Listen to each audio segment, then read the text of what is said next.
swerving from left to right. Left to right. You remind me of my favorite bourbon. Take 2 more shots, you know I'm swerving from left to right.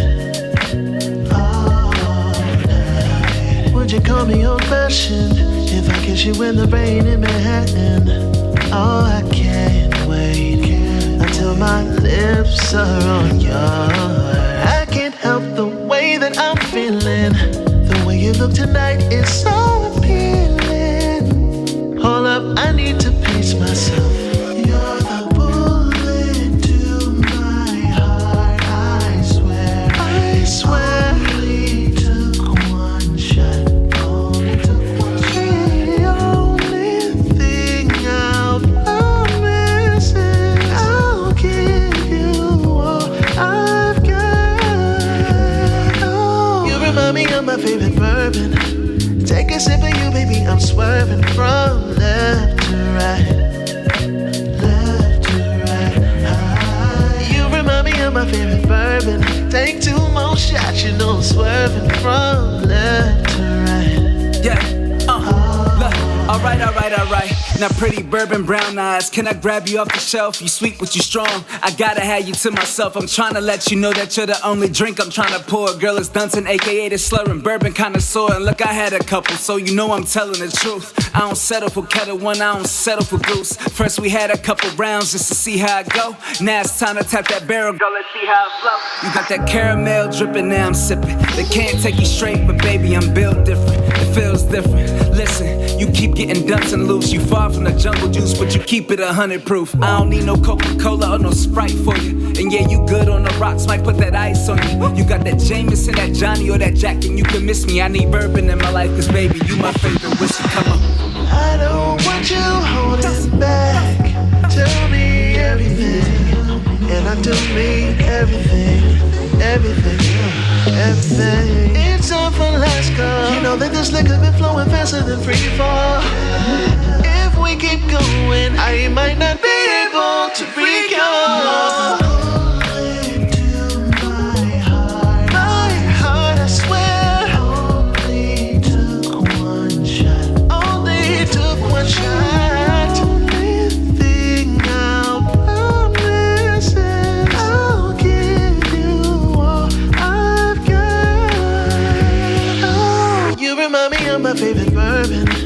Take a sip of you, baby, I'm swerving from left to right. Left to right. You remind me of my favorite bourbon. Take 2 more shots, you know I'm swerving from left to right. Oh, let the band play on, and they be playing our song. Girl, it's Dunton, aka the slurring bourbon connoisseur. And look.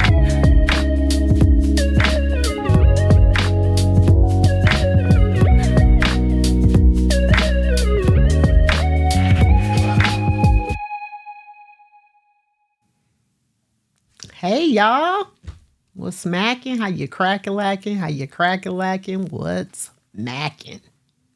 Hey Psalmist, hey London, hey Locke, hey Lisa the X. Thanks for the resub, girl. 37 months. How about that? Oh, that's so weird. But what's going on, y'all? This week has been about a good month. That's what it's felt like. It's like the last 3 days have been a month. So what's going on? What y'all up to? What you been doing? What you been drinking? You know, you've been to see any good movies lately, been to a festival, you know, something. Like, tell me what's going on with y'all. What's happening? You've been working hard, hardly working. What? So I am Lisa the X, aka Brown Whiskey Woman, live from Lock and Key Media Group Studios here in the ATL, shorty. Hey LaWanda, how you doing? So I'm here, and y'all are here. And so today we're going to be doing some stuff.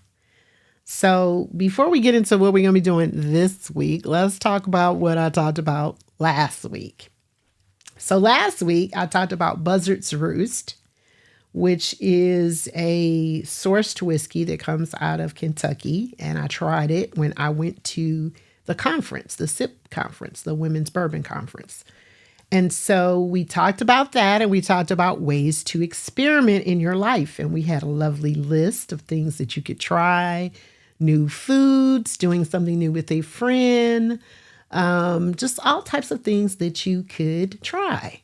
And we talked about the difference between a buzzard and a vulture. So basically, a buzzard is a bird of prey, and vultures feed off of dead carcasses of hit dogs and deer that are on the side of the road. But you guys might remember that I was telling you all that, I found out that vultures communicate through hissing and barking, which the barking part didn't really do it, and grunts. So you all know me and my 8th grade mind. I had to go and find some audio of these vultures making this noise, just to see if it was something like I thought it was going to be. It was not. It was not. I did not like the sound. It was not sexy. It didn't do it for me. It sounded like snoring. So I did not like it. So I just want to say, for the record, the buzzards or the vultures, hissing, grunting, all of that, I'm taking that off the list. That is not going to be part of, my audio. So yes, I redact everything that I said about that really doing it for me, because once I heard it, it did not. And London said, no, I didn't have to recap that part. Right. I didn't like it. I don't like it. I don't like it. And I sent it to Locke so that he could just hear it and we could laugh about it. But no, y'all don't need to hear it. If you want to, Google. Okay, go to YouTube and you can find it. But yeah, we don't want that audio. Exactly, Psalmist. And you know what? I did see one where there was a male trying to basically seduce the female, their mating call. And it just sounded like some real loud, crazy snoring. And she was like flapping her wings and stuff. I guess that was, her saying, come on, I'm excited. I don't know. Whatever. Hey, Code of Oz, how you doing? What's going on? Welcome in. So yeah, I ain't like it.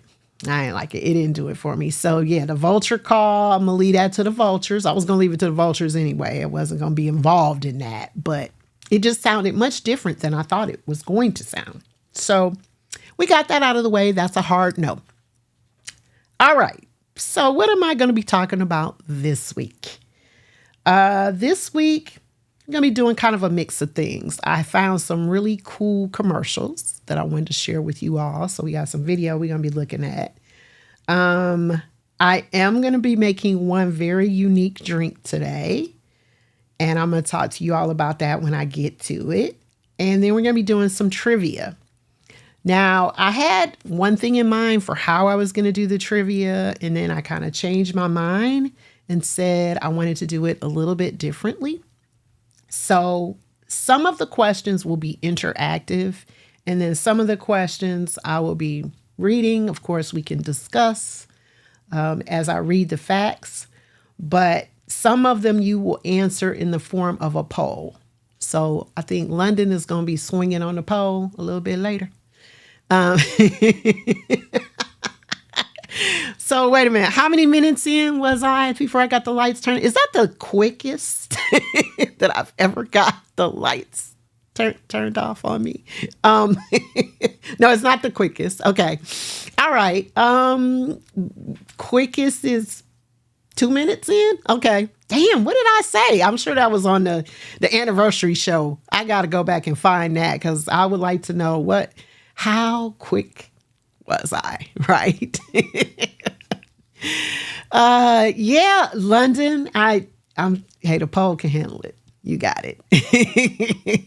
You just lean on the pole a little bit. Hey, Blue Majesty, thank you so much. Happy 11 months, my cosmic sister. Yeah, I was talking about swinging on the pole and they got just turned off on me. And London was Okay, see, here we go again. London was the one swinging on the pole. I wasn't talking about doing it, but she gonna be swinging on the pole a little bit later. And yet, London, you did not tell us. LaWanda said it. You didn't tell us that you had pole dancing techniques. Oh, it's the holiday bra one, Psalmist. I was like 2 minutes in. Was that the one, Lock? Oh, okay. He said no, it wasn't. So we're going to figure that out. I would like to know which one was it, which episode. 2 minutes in, and I got the lights turned off. This time I was like 10 minutes in? Okay, 10 minutes, and I got them turned off. So this ought to be interesting because I have a couple of things that I'm going to share with you that I already know the lights are going to be turned off on me. One in particular I'm really thinking about. I might get the lights like turned off for, I don't know, he might turn them off for 5 minutes. I don't know, we'll see. So this ought to be fun.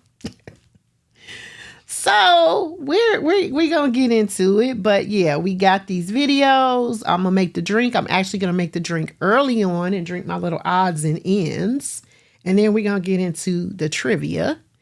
No, not the rest of the stream. Like I want to show the liquor. I gotta tell the people what I'm drinking.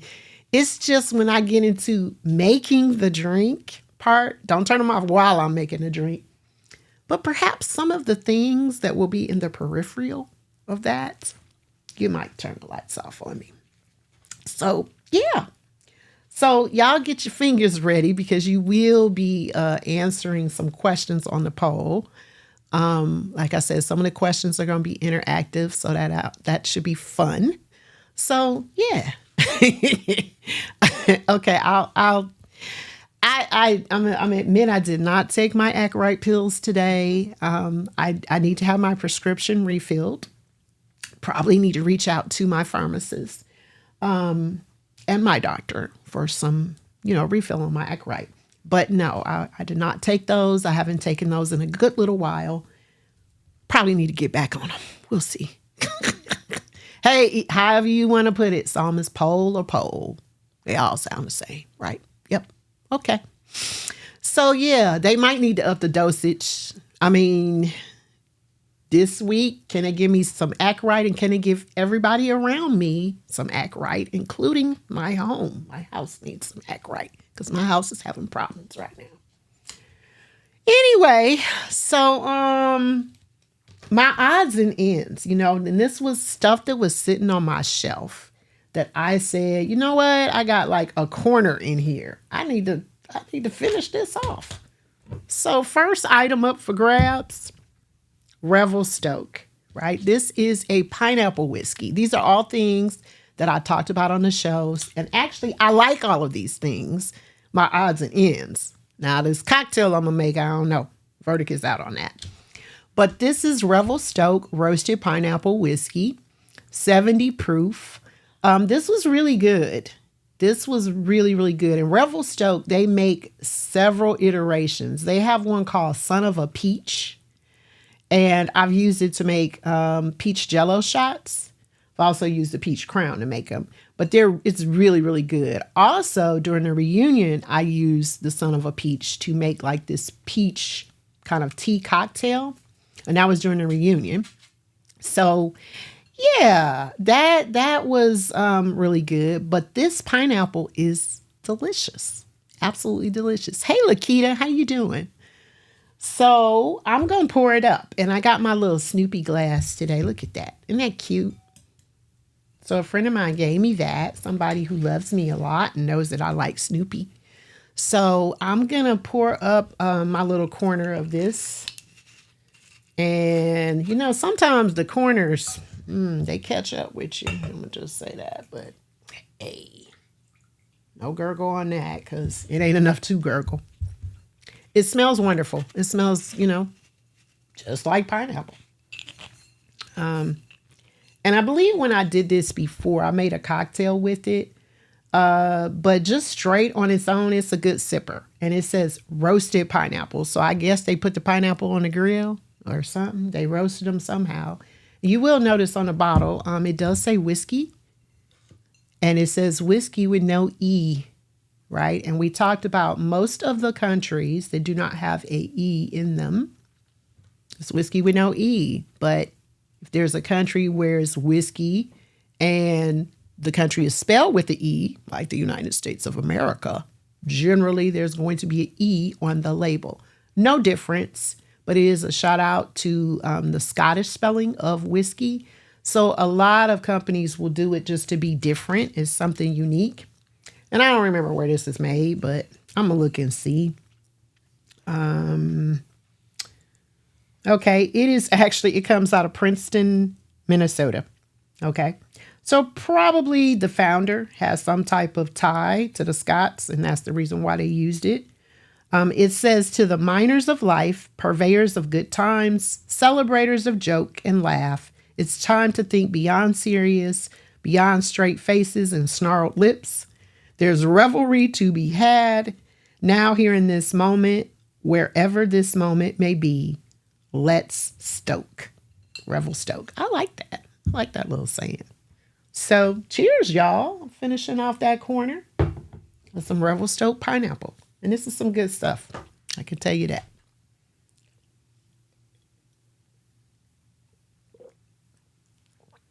And it wasn't nothing but a corner. But it was good. I like it. On a scale from 1 to 5, I get out of 5. Pretty much all my little corners, they're high scoring. They're high scoring.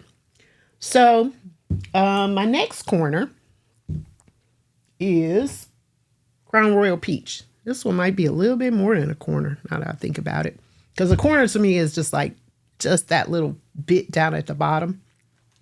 But Crown Royal Peach.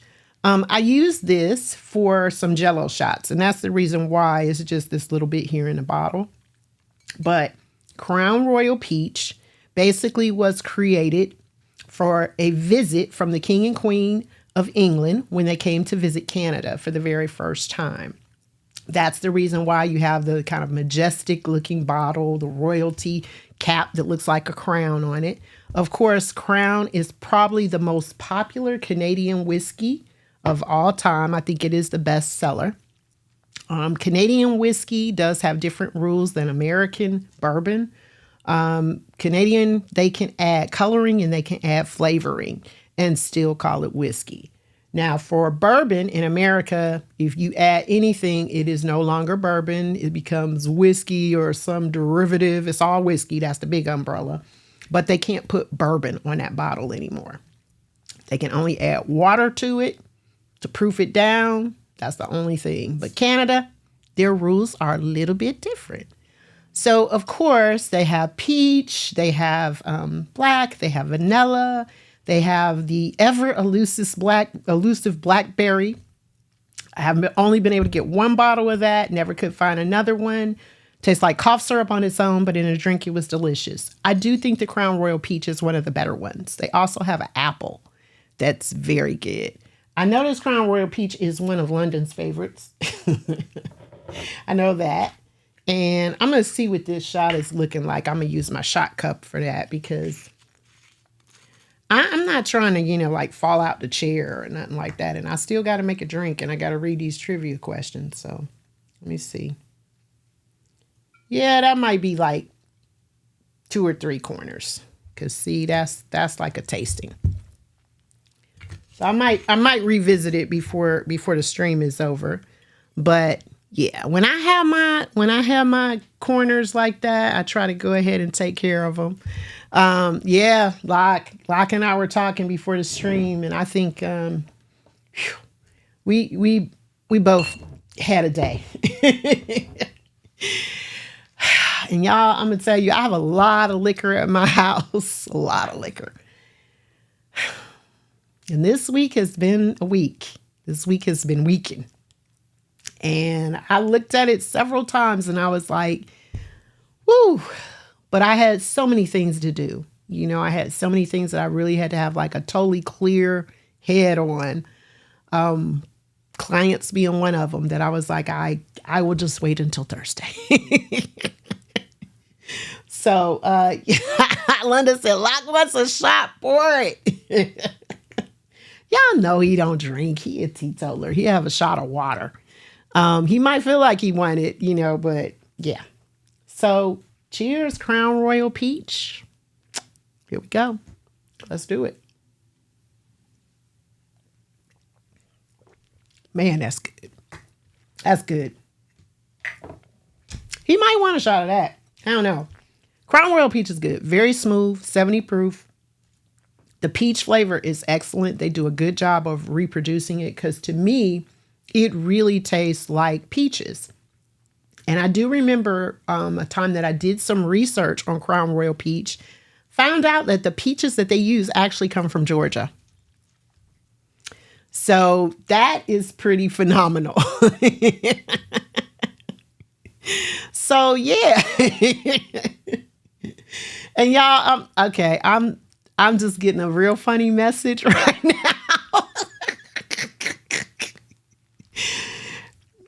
One of my favorite movies is being referenced. Y'all remember my name is Peaches and I'm the best. Anyway, y'all remember that, right? Yeah, that was, if you don't know, Coming to America, the scene where they go out to the club and they try to meet some women. So yeah, that's, sorry, that got me. So anyway, but really good. And I found out, like I said, they use Georgia peaches, which I thought was super cool. So there's a tie. There's an Atlanta, there's a Georgia tie with Crown Royal Peach in Canada. So again, I might revisit that one for real. Might finish that off because I really want to throw these bottles away. And I'm trying so hard to go through what I have on my shelf before I graduate and get some more stuff. But that's the goal. And trying not to leave all this stuff here. Yes, because I do leave a lot of liquor.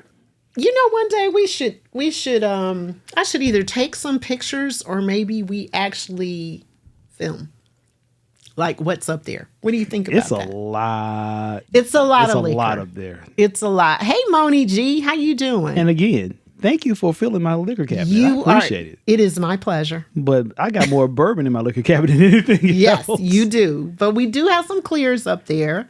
Because, of course, for the reunion, we try to, appease and make everybody happy. Everybody doesn't drink brown, but, And thank you. And I still thank you for protecting my good stuff, too. Oh, you are welcome. Because, yes, listen, Locke has this. I mean, Locke is not a drinker, but you should have some stuff on your shelf that you do not crack. Okay? Because I got some stuff on my shelf that I don't crack. Like, those bottles will be there until they evaporate, Pretty right? much. Until the end of time, because that's the way it should be. Hey, Big Stove, how you doing? That's the way it should be. You should have some things that are like, or some things at least that you break out only on special occasion, like your top shelf stuff.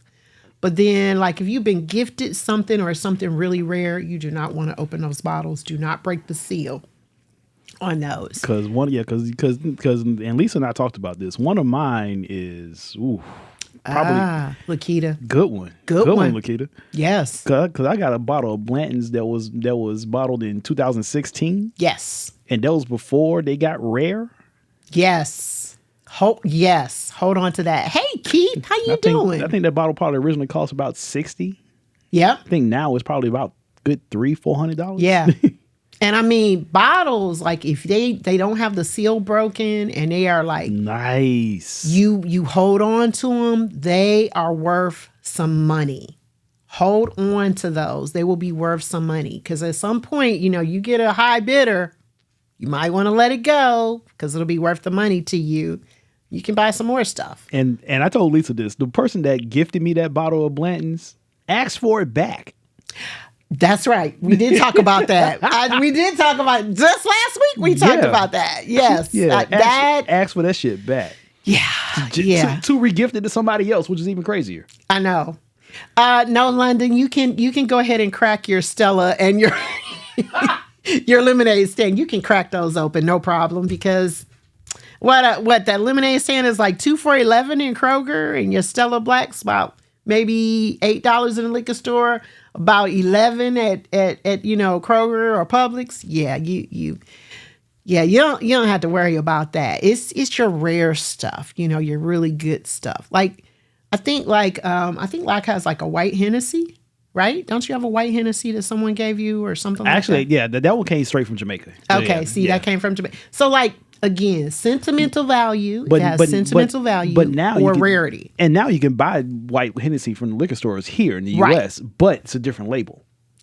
And so things like that, like, again, if it's something a little bit different, you might want to hang on to it. And like for me, if I run across something, sometimes I'll just buy 2 bottles. So I can keep one and I can drink one, especially since I do the show. You know, that's like a big deal. So yeah. But yeah, and a person, you know, okay, so Kodo, you said you have a nice port that you haven't cracked. Okay, so with wine does increase in value often, depending on what it is, and it will also increase in taste. Like it gets better with age. So, you know, the whole saying, fine wine, right? You're aging like fine wine because a lot of times it does get a lot better. Now, there is a point, and I'm not a wine sommelier by any stretch of the imagination. I just really kind of started getting into wine once I started doing this show, to be honest. But I do know that there does become a point where wine will start to taste like vinegar. Okay. So you don't want to hold on to it that long. Okay. And Big Stove said tannins. Okay. So what he's talking about with whiskey is once whiskey is put in a bottle, it's not going to get better. Okay. It's going to be what it is. When it stays in the barrel, that's the aging process. It gets better. But once it gets put in a bottle, it pretty much is what it is. And tannins, what he's talking about with tannins is something that comes from the barrel that contributes to the aging process. But a lot of times you can taste it. And it's a very textile, leathery, kind of bitter type of taste. So it's not enhancing the whiskey. Okay. So keep that in mind. And like he just said, especially with wine and whiskey, when it's exposed to sunlight, you know, you're breaking it down. So it's not the same. So if you have wine, whiskey, any type of liquor collection, you want to store it in a dark area or at least a shaded area. Please don't have it like in direct sunlight or anything like that. And then you want to lay it on its side. Okay. And rotate your bottles. And I talked about this. If it's like a real cork, it's going to moisten the cork, and that's going to be a good thing to keep the cork from breaking off and falling into your whiskey or your wine. So that's really important that you do that. But, you know, if you got something good, hang on to it, right? Make sure you do that. Like a well done steak. Yeah, I'm not a well done steak eater. You know, because it's so tough. You know, it's like, come on, let's cook this medium. Like, I really prefer medium. I'll take medium well in a pinch, but medium, that's just perfect with that pink center. Yeah. I mean, perfect. Okay. Yes. So, all right. So my next little tidbit, right? And you all might remember this. I remember this well because this was, I want to say when I did this segment on cinnamon whiskey, I think after that is when Likka and I came into agreement for me to do my show here on a regular basis, if I remember correctly. And next month is my anniversary of being here at Lock and Key Studios for 1 year. So I'm looking forward to that, and I'm very grateful. And we didn't kill each other. We did not kill each other. We didn't even come close. Now, listen, don't get me wrong. We have our moments, okay? But we fight like siblings for real. We get along really well when it comes to business. I mean, I just feel like we're really great at business with each other. And like just kind of the back and forth, like kind of, you know, Locke will give me ideas about things and I'll say, oh yeah, okay, I like that. Or I'll pitch something to him and he'll say, yeah, this is a good thing. Or maybe you should tweak this a little bit. So I think we are very, very good when it comes to our collabs with each other on the show and recommendations. But I remember this because I talked about these cinnamon whiskeys. And you hated that shit. And I did not like the majority of them. I do not like Fireball. I'm not a fan of Fireball. But this one, I liked. That was the first. I don't like it. Yeah. But this one I liked. And you see how much is left in there, right? This is Jack Daniel's Cinnamon Spice Tennessee Fire. It is a cinnamon liqueur blended with Jack Daniel's Tennessee whiskey, 70 proof, caramel colored. So you remember when I was talking about with you have straight bourbon, you cannot add any coloring. But you notice it says blended with Jack Daniel's Tennessee whiskey and a cinnamon liqueur. So you have to put all that on the bottle. So you're very, very clear what it is. Thank you, Coda. I appreciate that. Coda, I've actually been on 3 years. I celebrated my 3-year anniversary a short time ago, but I've been here at this studio for 1 year. Before that, I did the show from my home office, and this has really elevated me considerably. But anyway, this is Cinnamon Spice. This is Jack Daniel's, and I like this. Again, I remember this and the Jim Beam, which I'm not a big fan of Jim Beam, but I remember I really liked the Jim Beam as well. But I think I finished that off because I didn't see that on my shelf when I was looking. I must have really liked it because I didn't see that one. But Jim Beam cinnamon is pretty good. I have tried a couple of other cinnamon whiskeys that were okay to me. And can I just say, y'all, this smells just like Red Hots, like cinnamon Red Hots. Just pouring it out, I was just like, wow. Yeah. Okay, but this smells delicious. That might be a little bit more than a corner too. Because see, when I take these tastings, I'm like, these shots.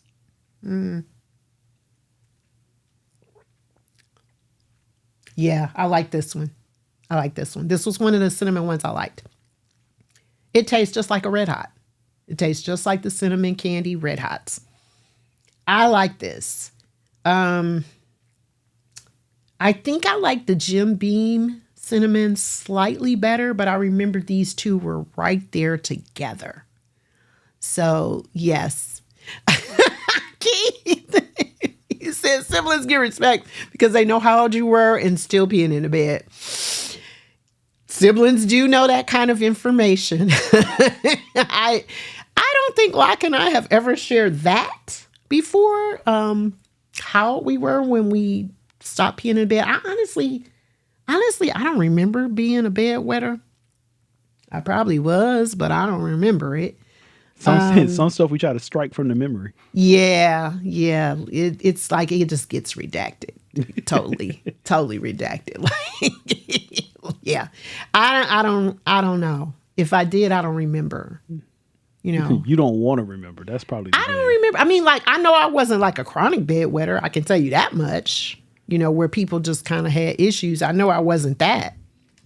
So I can say that much. Mama. I can say that. Now, Lot, can you say the same? Were you a chronic bedwetter? No, I wasn't. Okay. All right. So that probably means at a certain point, we had the whole potty training, knew we were supposed to get up and go to the bathroom and all of that good stuff. But listen, y'all. Have y'all ever had an experience as an adult now where you were dreaming that you were going to the bathroom? Oh my God. It's the worst, right? And like you wake up right on time. Yeah, hopefully you wake up right on time. And just make a mad dash. Yes. Or you wake up and it's like a couple of drops have come out and you like, oh shit. Because I've had that, where man. Like I was like, oh shit. Oh my God, I think it's coming out. Okay, so Lakita said, I wake up immediately. Blue Majesty said, thankfully I woke up in enough time. Exactly. Y'all, I ain't gonna lie, this happened to me a couple of weeks ago. Okay, a couple of weeks ago. And it was like, it had started coming out and I was like, ah! And I woke up and said that out loud. I was like, ah! And I jumped up and went to the bathroom, but I was like, oh my God. And of course, when I came back, I'm like looking at the bed, like, did I wet the bed? But I didn't. But it was coming out. I was like, shit. But I was dreaming. How did you go when you woke up? That was it. That was the noise. That's getting clipped. Yeah. So wrong. That's but yeah, that was the noise that I made. And I ran to the bathroom, used the bathroom, came back, and I was like touching the bed. Psalmist, do your magic on that one, please. And thank you. Psalmist, girl. Yes, exactly. I was mortified with myself. Hey, double spirit. You walked in on this shit, right? I was talking about, not shit, but pee. Yeah. Number one. Yeah, number one, not number two, number one. But yeah, I yelled, and then I pulled back the covers. I was feeling because I was like, if a couple of drops came out, is the bed wet? But it wasn't. Thank goodness. And then I was like, oh my God, this is awful. Like, how did that happen? And the crazy thing, y'all know how I feel about camping, right? Y'all know me. You know me. We know each other. So y'all know camping to me is like the Red Roof Inn, right? How about I dreamed that I was camping, squatting in the woods, going to the bathroom. That was very specific. It was very specific and very strange. And I just was like, and then I was like, No, how was it? You're just trying to cliff it. Don't. No, I mean, trying to trick me. Lisa, Trying to trick me. Lisa. I don't need to trick you. I'm recording this. This is true. You are recording this. I just like how it sounds right now. That's all. Yeah. That was it. But anyway, you did that with the face and everything. That's just perfect. Yeah, and I y'all, I kicked my legs. I'm gonna tell you full disclosure. I kicked my legs and waved my hands. Oh shit! I did both. Like I kicked the covers and waved my hands because it was traumatic to me. Anyway, I had a moment. PTSD, elemental P. So anyway, I'm gonna put this to the side, even though this is good because I am gonna make a real drink. And yeah, so I want to talk to y'all about this drink that I'm about to make. Okay, because yes, we've suffered enough trauma today, even though I might be about to be traumatized again for several reasons. And let me tell you why. I am going to be making a drink, and this is part of my trivia. I'll talk a little bit about that, but it is called a turkey dew. DEW, turkey dew.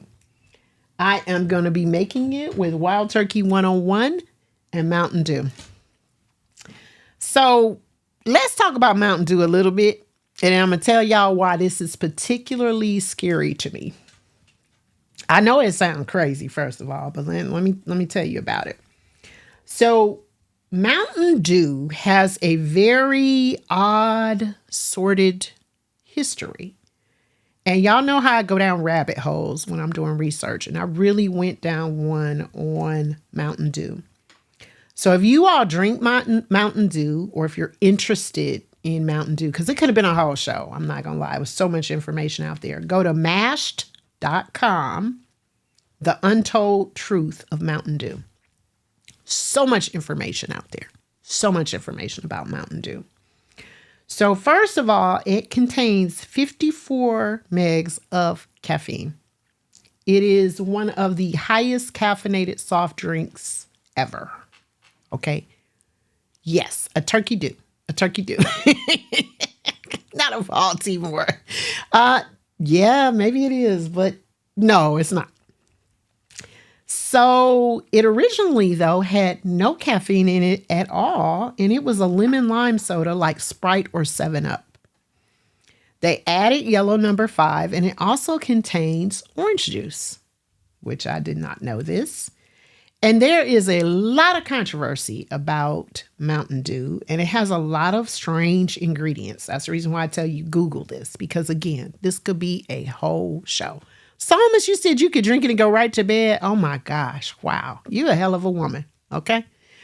54 megs of caffeine, and I'm a coffee drinker, but I drink 1 cup per day. That's all I can drink. And I cannot drink coffee after a certain time, because if I do, it will keep me awake. Same thing with tea.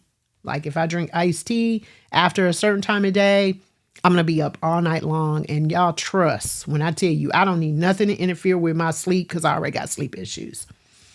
But there is a lot of controversy about Mountain Dew.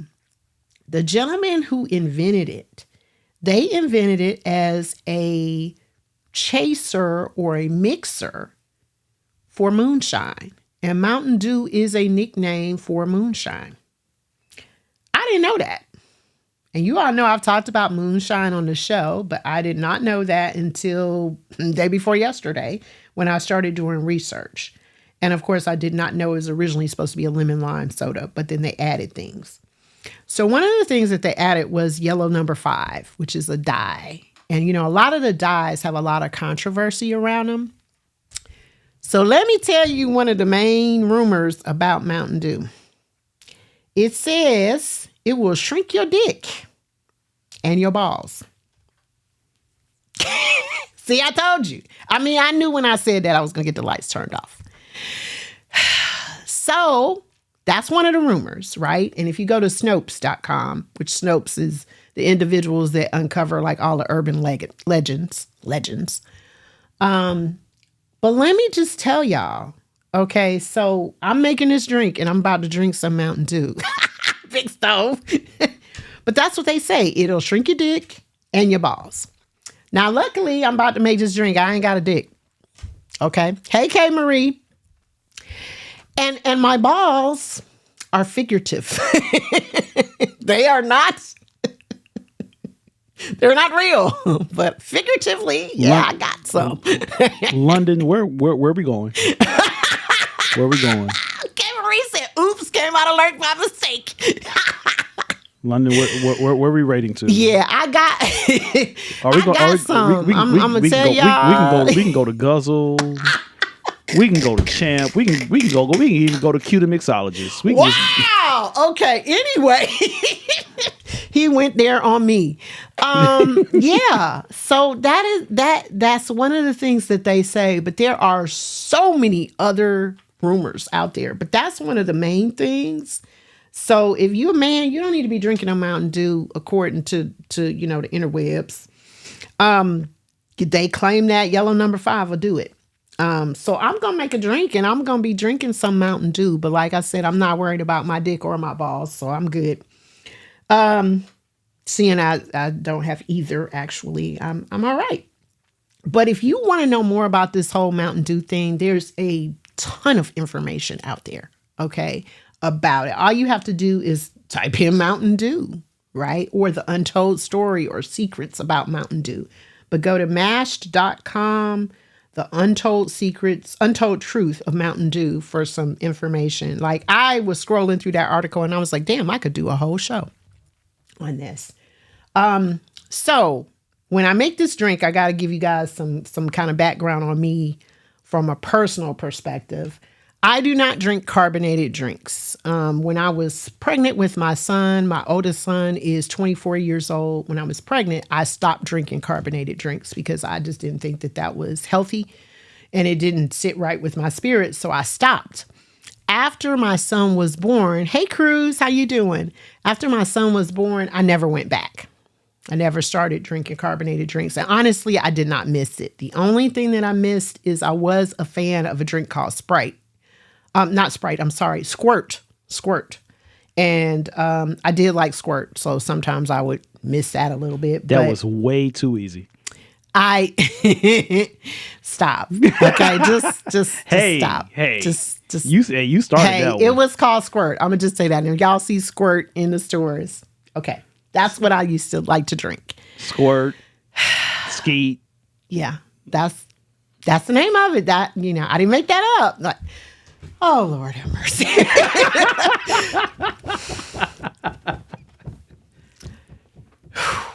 No, you gotta do it a certain way. Now, remember, you gotta do the fan a certain way. The other hand. And I'm fanning with the wrong. Wait, because you told me. No. That's how you usually do it. No, you gotta.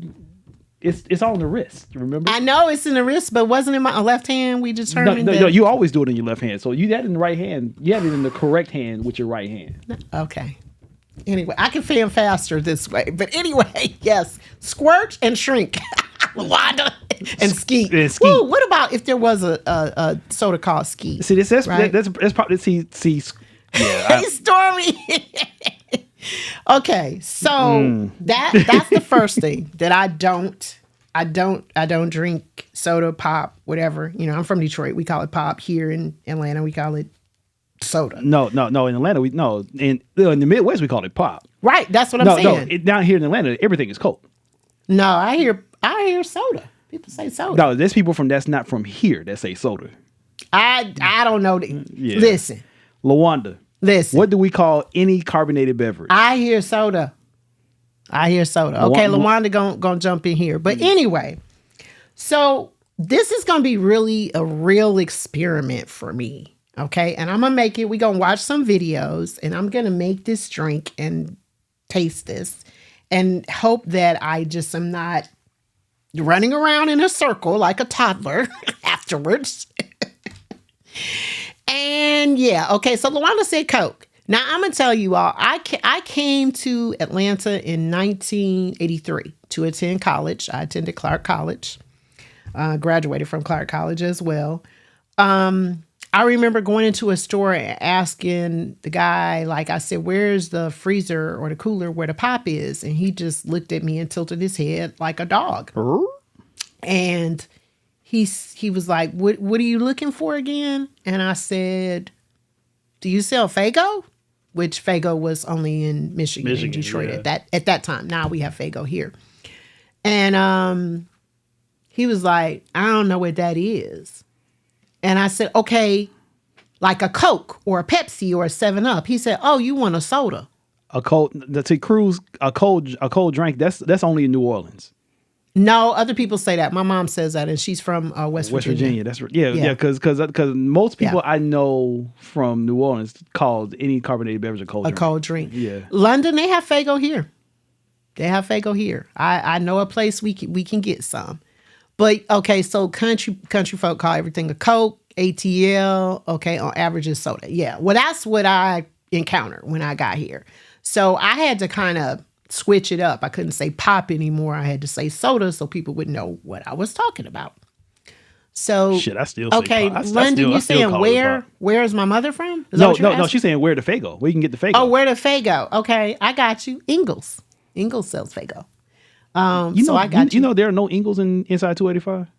There's an Ingles right up the street from me. No, I know. I'm just saying there's none inside 285. Yeah, but there's an Ingles like 7 minutes from me that I go to all the time. So London, I got you. All the flavors too. All the flavors, red pop and everything. So when I make this drink, this is going to be something because I don't drink soda. I am drinking Mountain Dew, but I do like Wild Turkey 101. Okay, so this is one of my favorite lower budget whiskeys. Okay, bourbon specifically.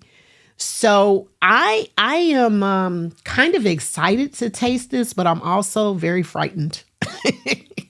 You all know I've talked about Wild Turkey 101 before. This is kind of old school, but Wild Turkey 101 is a good, solid bourbon.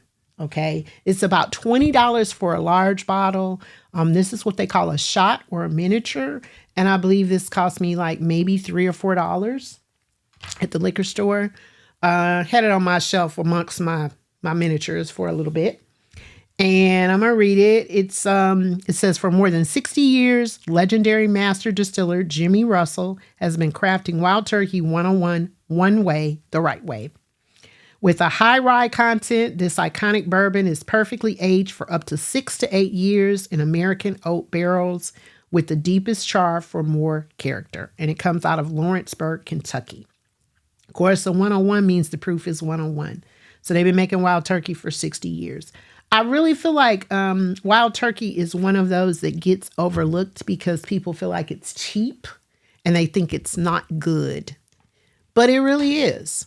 It really is. So Blue Majesty said Mountain Dew, you can get more amped up than coffee. And actually, I was saying it has 54 megs of caffeine.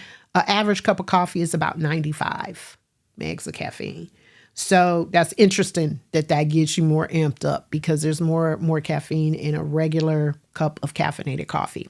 But it's also all the sugar in this shit too. Though. True, it is. It is a lot of sugar. So imagine the caffeine, the sugar, all the other bullshit that's in it too. Yeah, there's a lot of stuff in Mountain Dew. And seriously, if you all drink Mountain Dew or know anybody that does, you might want to do a little research on Mountain Dew because it's very interesting. Might want to do an intervention on the mugs. Yeah, the things that are in there. Hey, Mighty Mouse, how you doing? Mighty Mouse said, Wild Turkey will get you fucked up. Yeah. But it's a good solid bourbon. And again, it's about $20 for a larger bottle, depending on where you live, 20 to 25. It's a good bourbon.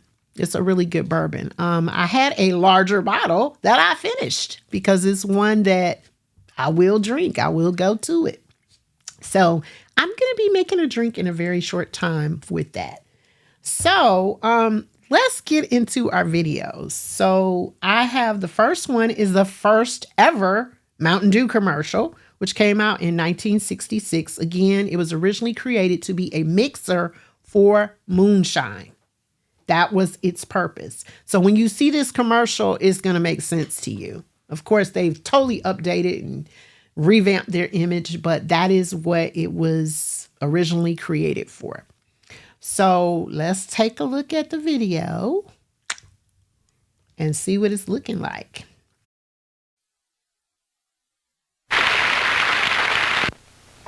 Yahoo! Mountain Dew! Oh, beautiful Sal was a stone-hearted gal, refusing to bill or to coo. But Clem was right smart, he appealed to her heart with that gal getting good old Mountain Dew. Yahoo! Mountain Dew! Mountain Dew will tickle your innards, 'cause there's a bang in every bottle. At the county turkey shoot, 'cause Luke warn't worth a hoot, he was hopeless till he finally took the cue.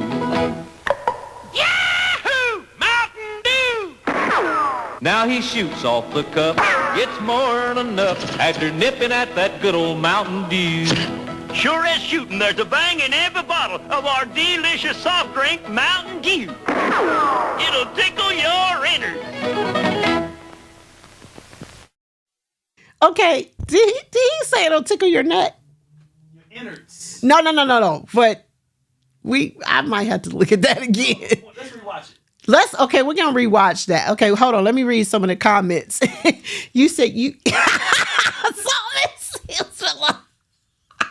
our future innards. Yeah, tickle your innards. Now I'm gonna just say this. Okay, so Cody, you said you were scared when Mountain Dew came out with their nocturnal brand. Very dangerous, right?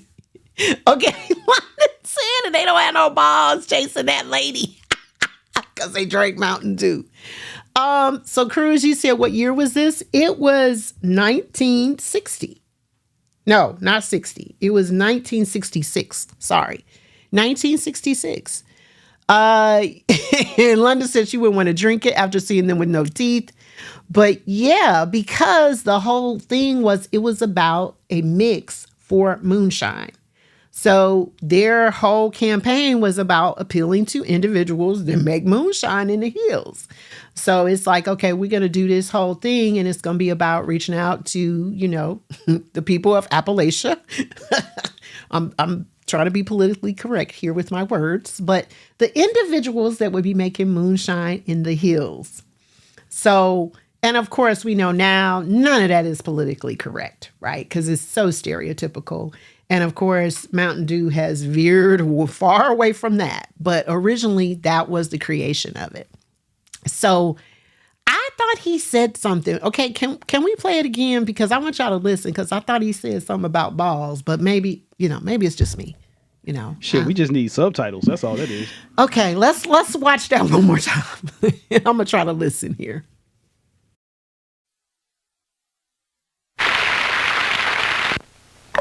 Yahoo! Mountain Dew! Oh, beautiful Sal was a stone-hearted gal, refusing to bill or to coo.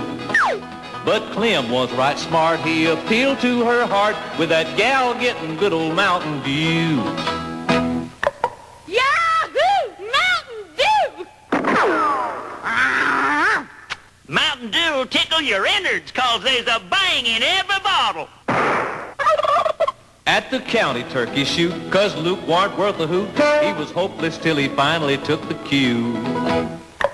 Yahoo! Mountain Dew! Now he shoots off the cup, gets more than enough after nipping at that good old Mountain Dew. Sure as shooting, there's a bang in every bottle of our delicious soft drink, Mountain Dew. It'll tickle your innards. Okay, it was when he said there's a bang in every bottle. That's what he said, a bang in every bottle. And I misheard that. So, yes. I listen.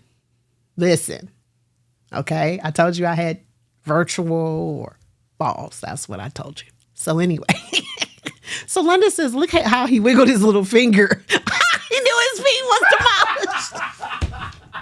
London, he London said he knew his peen was demolished from demolished. Demolished is so scary, and I'm a woman, okay? But just the word demolished, your peen is demolished. If my vagine was demolished, I would be devastated. Damn okay? it, London.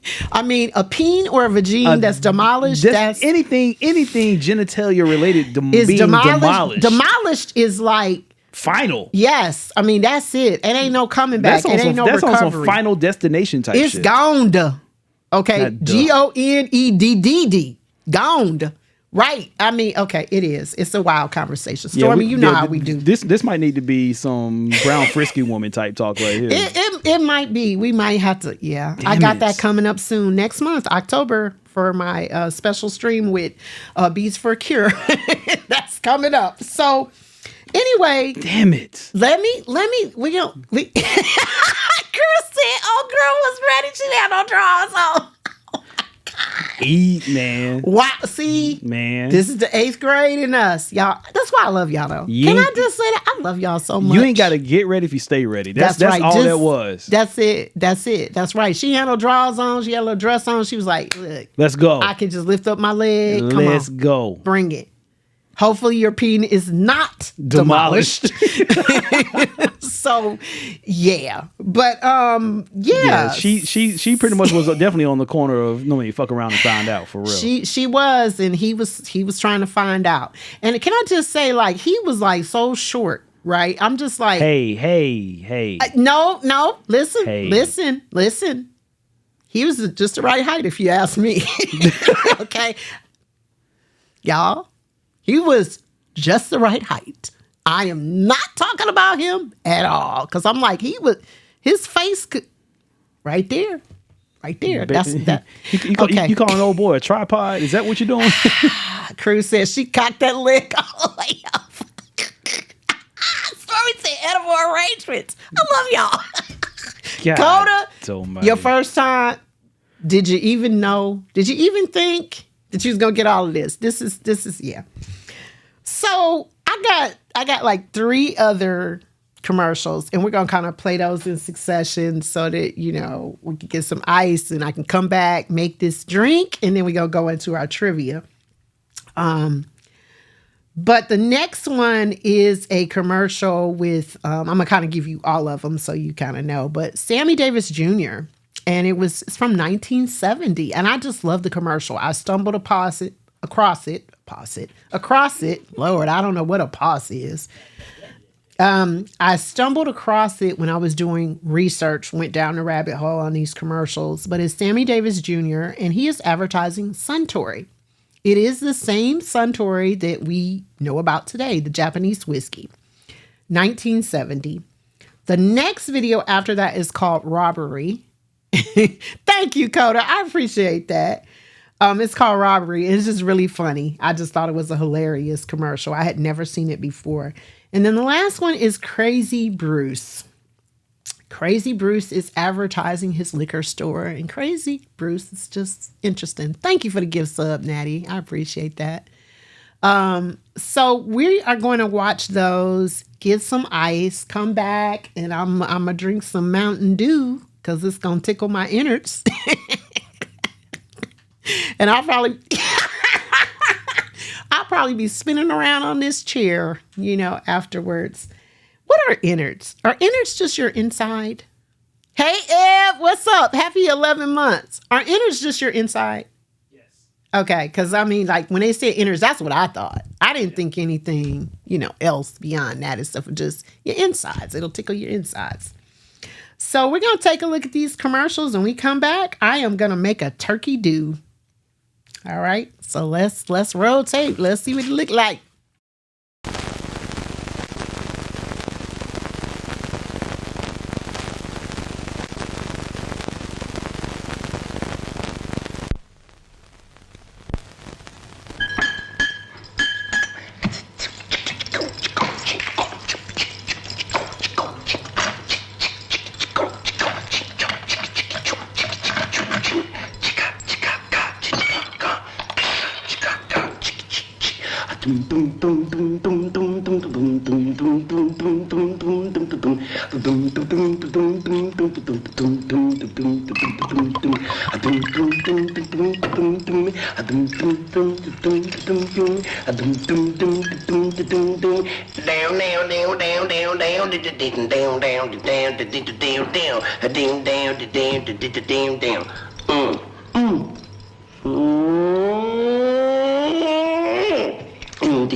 Santore.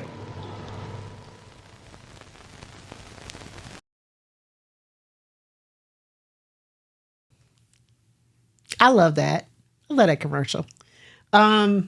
So that's from 1970. And y'all notice, like, I love the way, I like to look at things and see like the different nuances in it. How he had a cigarette burning in the ashtray, and like now, like to see that is so frowned upon, right? To see somebody smoking cigarettes. Because the whole thing is then smoking cigarettes and drinking kind of went hand in hand, think Mad Men. And that's pretty much what people did. I mean, pregnant women smoked and drank because they did not know the ill effects of it on that unborn child. But just to see that is just such a cool, but I love it. Right, exactly. Like I said, you can't smoke cigarettes on planet Earth anymore. They have very few places that allow it, but I just think it's really interesting. So the next commercial is called Robbery. And this is just a funny commercial. I love this. I stumbled across this in research and I just like it. So let's take a look at that. Can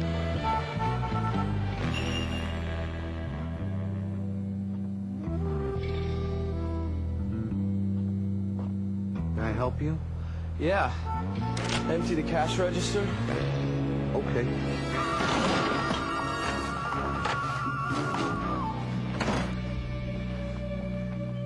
And give me one bottle of that scotch. No, I can't do that. Why not?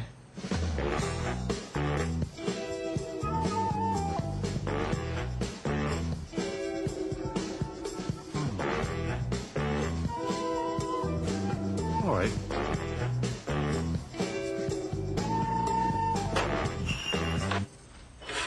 Hello, police. I was just robbed by an Edward Lipnicki of 247 West 18th Street. Yeah, apartment 6B. Oh, thank you for the resub, LaWanda. I appreciate it. Like that was just funny to me. Thank you for the bits, Lakita. I also appreciate that. He has a gun, right? And then he's like, see the sign? And he actually did it. He showed him his ID, which is like straight crazy. But I love it.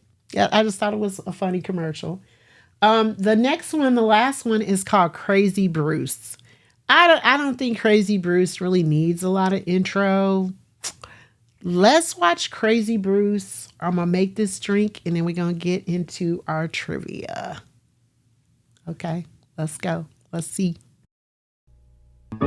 Crazy Bruce's Liquors, we've got the bargains for you. Woo, woo, woo. Crazy Bruce's Liquors, selection and quality too. Woo, woo, woo. Come down and see us, you'll think we're too good to be true. Woo, woo, woo. Zinfandel and Cabernet, Red Merlot and Chardonnay, Crazy Bruce's Liquor Store. Woo, woo.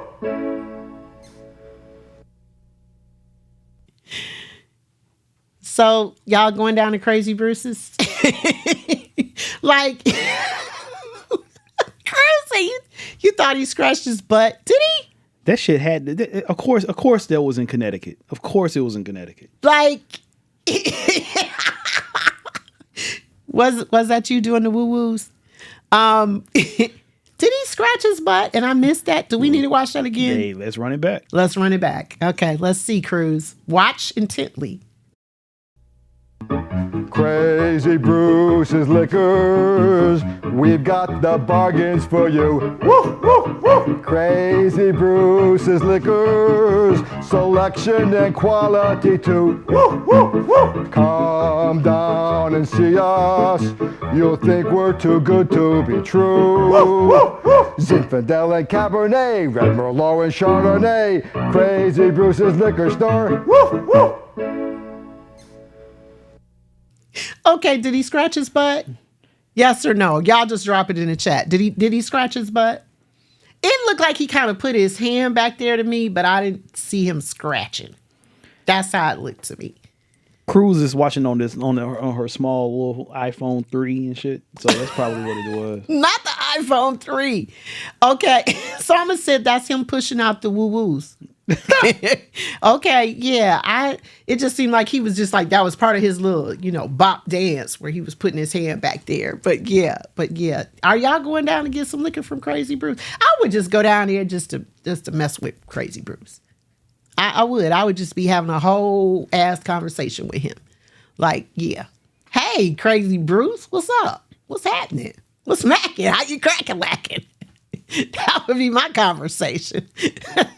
So yeah, that's okay. So did we have any verdict? Okay, Cruz says yes. Cruz, you're the only one saying yes. Anybody else think Crazy Bruce scratched his butt? This is your opportunity to drop it in the chat. We watched it twice. Do we think I say no? Cruz says yes. Okay. Locke and Cruz going back and forth on the phone. Okay, thank you, anonymous gifter. I appreciate you giving Raw Base 50 a tier 1 sub. Thank you so much. Thank y'all for the hype train. I appreciate it. Okay, so y'all, I'm afraid, but I'm looking forward to it also. Ebony, not a Lucy. Wow, not a square. Oh, man. Y'all know what a Lucy is, right? That's a single cigarette. A loose cigarette. A loose cigarette is called a Lucy or a square. Right. Okay. So to go with that do. God. All right, y'all. So damn it. I'm just going to mix this in the glass because, yeah, that's what I'm going to do. So I'm going to do a jigger of wild turkey.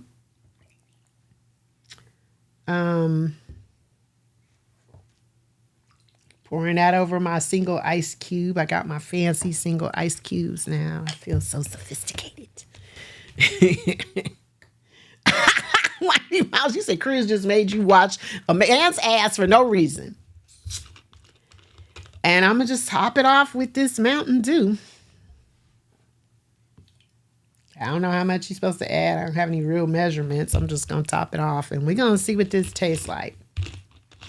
If I just start spinning around on the stool, just ignore me. The show shall go on. Hey, Guzzle, how you doing? Guzzle, I am making a drink with Mountain Dew and Wild Turkey 101 called a Turkey Dew. You missed some crazy videos, me drinking some corners, and you missed me talking about how supposedly Mountain Dew will, shrink your dick in your balls. So... And you did not miss, no, you got a full effect of the lights going off on me. So, yeah. Balls shrinking, butt scratching, think that's about it. Yeah, that about covers it. Yeah. Okay. Curse. Okay, so cheers, y'all. Y'all give me the cheers on mode on this, please, because I need a little virtual moral support because I'm nervous. I'm nervous about this one. Okay. That shit don't even look appealing. I can do it. Oh, Guzzle said that's why you don't drink Mountain Dew. Because you ain't trying to shrink your dick or your balls, right? Chug, okay. chug, chug, chug, chug, chug, chug.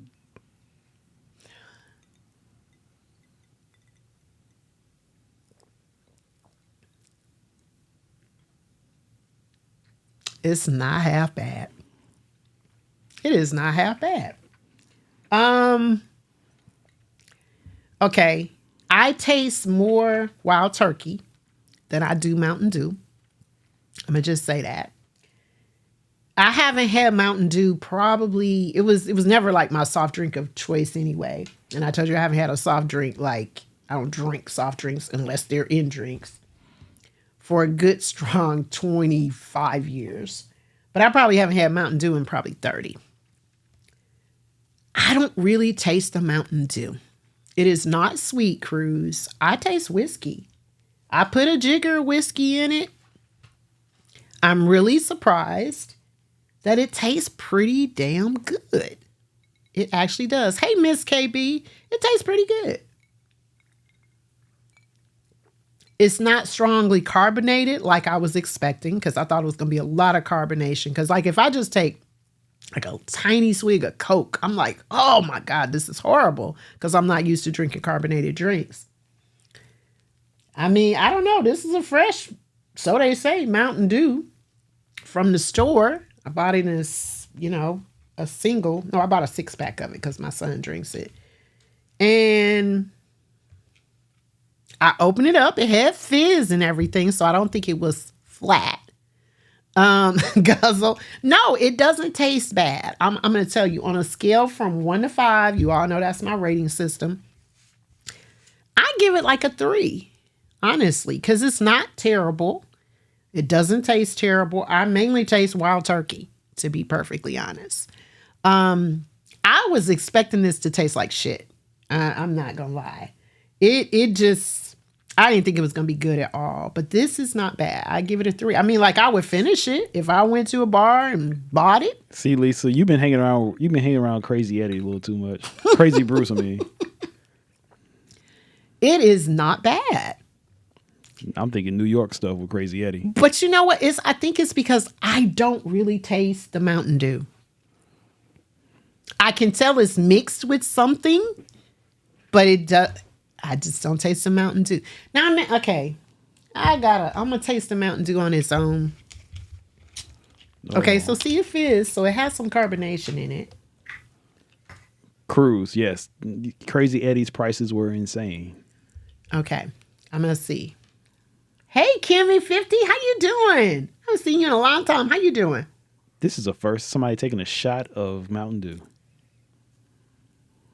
Okay. Yep, this tastes like Mountain Dew. Woo! Woo! Okay.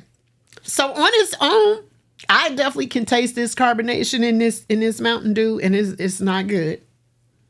But that Wild Turkey and the Mountain Dew together, it certainly evened that out. Oh my God. Ugh. Okay, let's put that to the side. I want to reuse my cup, so I'm going to put that over there. All right, y'all, are we ready to swing on the pole? Are we Are we ready for that? I'm actually going to sip this. Do we need to rate out now? No, we don't. Are you sure? We haven't gotten to any questions. We got to have some questions. No, we don't need questions because a lot of shit has already been answered. A lot of shit has, but tell me, London and Cruz, all right, if we're ready to the poll. Yes, we're going. Okay, yes, we greased it. It's okay. Cruz said that shit. Does she get the lights turned off on her? She said that. It made me hot though. I'm gonna tell you, not what she said. That Mountain Dew on its own. Yeah. Okay. So we're ready. All right. So as I said, some of these questions are interactive where we will put a poll up and I will tell you all when we get to those. And I want you all to answer. Please participate in the poll. It's for, fun. And we gonna learn some things because I learned a bunch of stuff. So the first two questions, shout out to K Marie. because K. Marie actually sent me something on IG that contained this trivia information. And it was right on time because I had already decided on this show that I kind of wanted to do trivia, odds and ends. So when she sent it to me, I was like, this is perfect timing. So, number 1, the term shot of whiskey comes from Old West days, where if you went into a saloon and you did not have the cash or the money to pay, you could pay with a bullet. And that's why they call it a shot. Okay. Guzzle. Yeah. You were thinking pole for strippers. Yeah. Okay. Keep thinking guzzle. Did you all know that? Have you ever heard that before? Because I did not. I had never heard that about you could pay with a bullet if you didn't have cash. But that's where the term shot. Number 2, the term cocktail. And there's lots of information about this one. Cocktail. And y'all know about my words. Not a fan of cock or cunt. But I love a good cocktail though. The term cocktail is believed to come from the fact that a mixed breed horse had a cocked or docked tail, and that meant that they were not thoroughbreds. And then the term was applied to mixed drinks. That's one of the more common theories out there, that's where the term cocktail came from.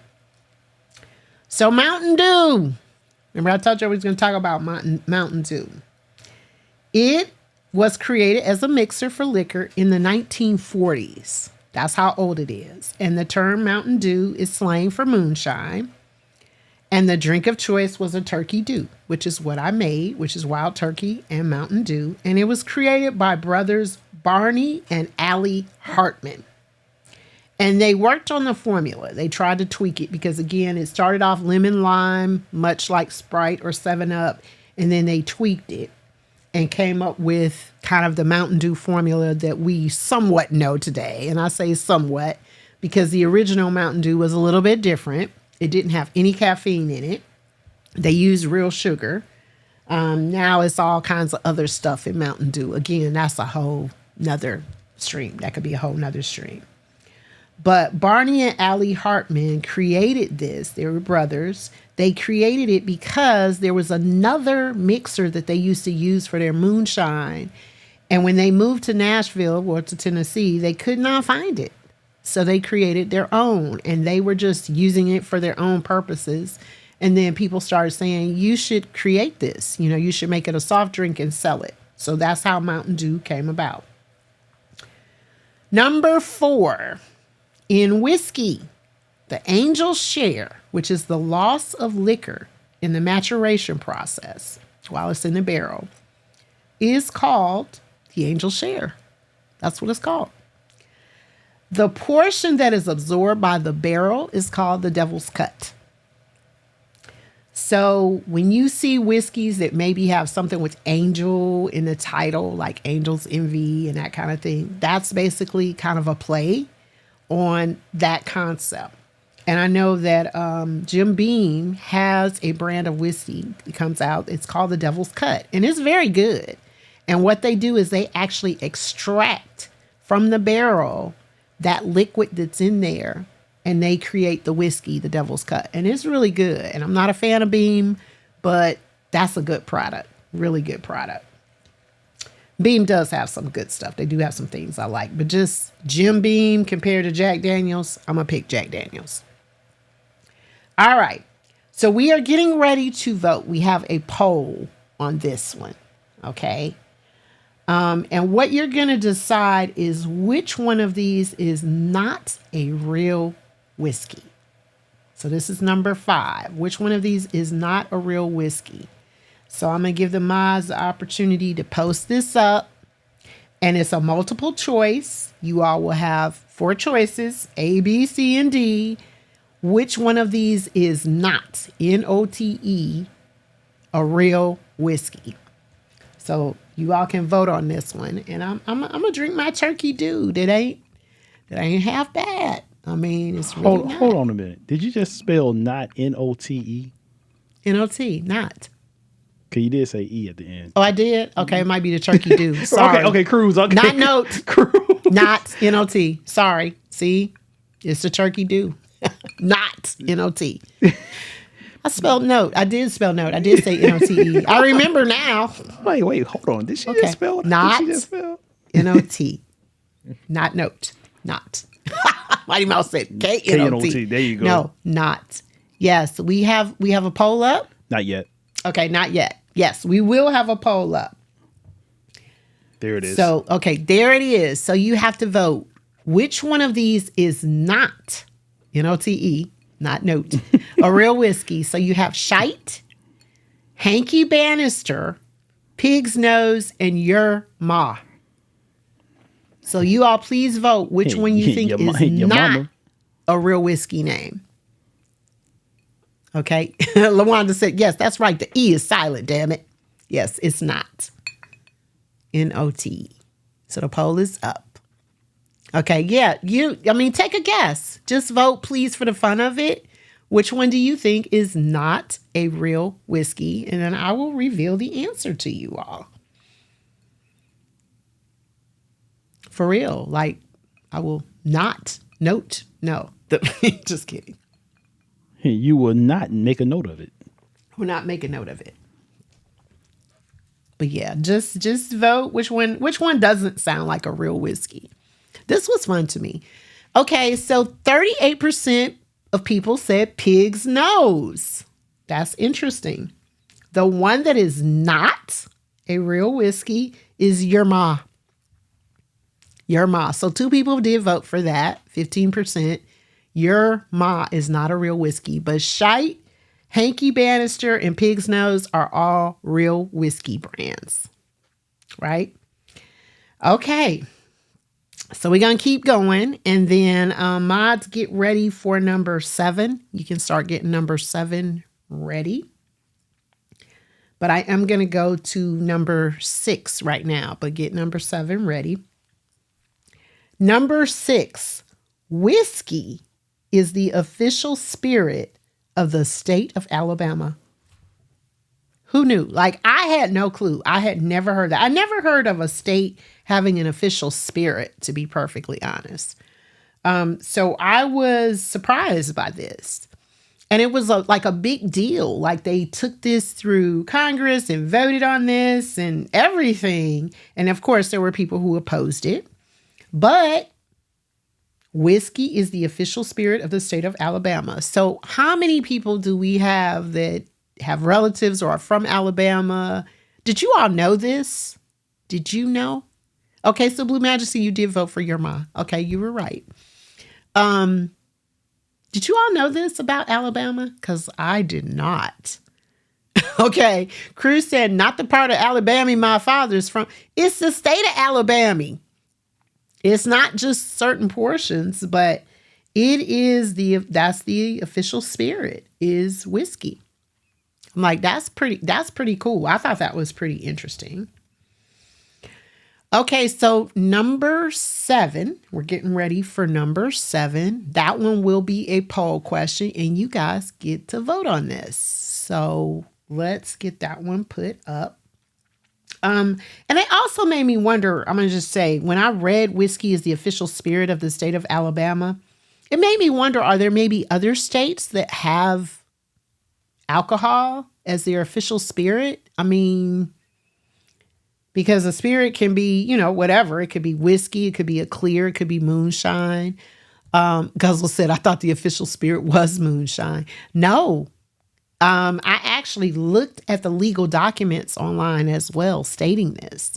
So again, I always go down a rabbit hole when I do research for the show, and I actually looked at the documents, and it was official. Okay, so we're on number 7. The poll is up. Jack Daniels was 11 years old when he began learning how to distill from Uncle Nearest.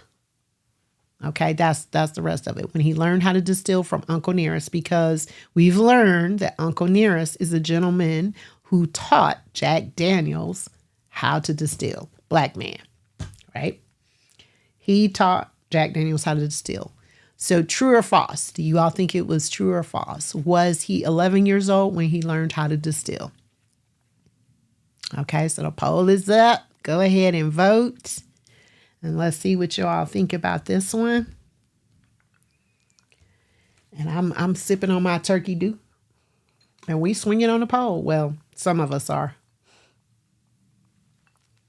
Cruz said, where were the child labor laws back then? Right. Because we know children worked in factories and all sorts of things. Okay, so we got a split on that one. 50-50. So the correct answer is Jack Daniels was 6 years old when he first began learning how to distill from Uncle Nearest. 6. So you talk about child labor laws. That's crazy, right?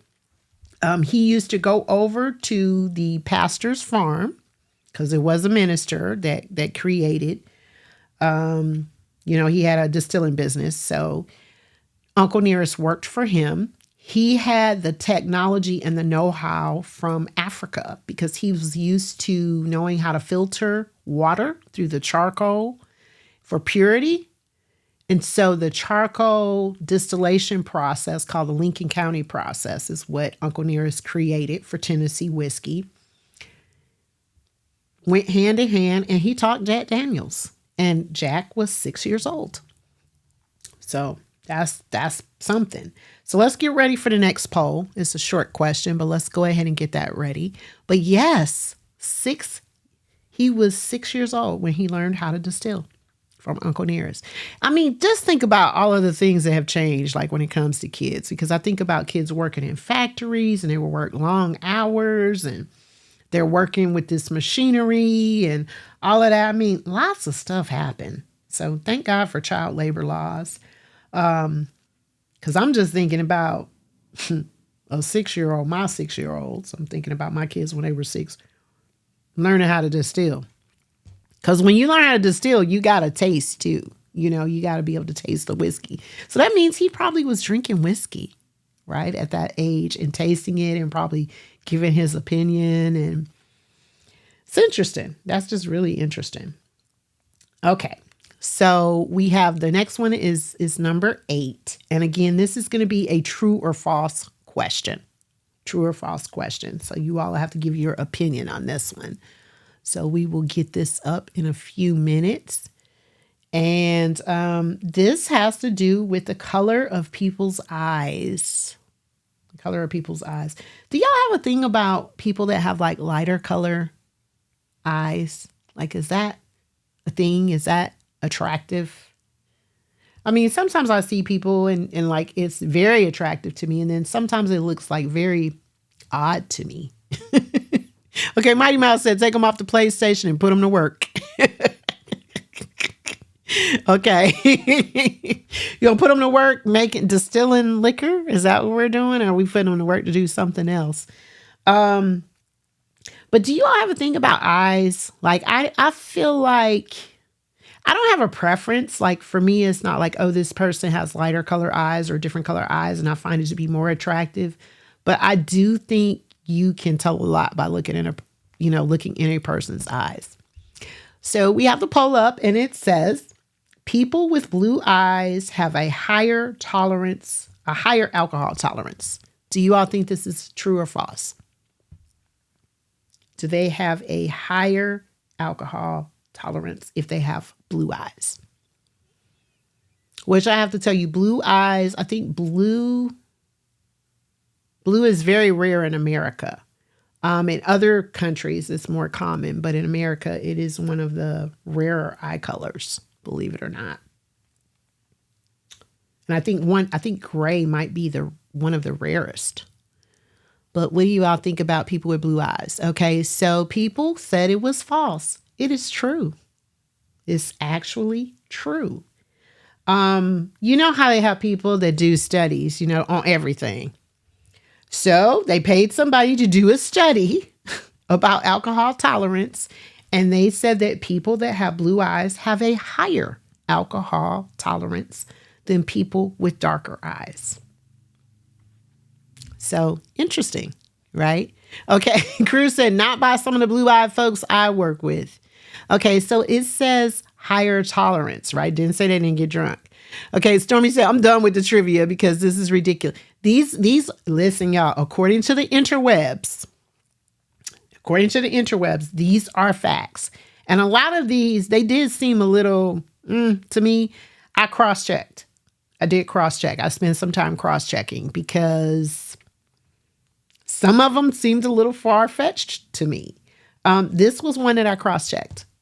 And I actually saw the study where they had, studied people that had brown eyes, blue eyes, green eyes, hazel eyes. And they said that people with blue eyes have a higher alcohol tolerance.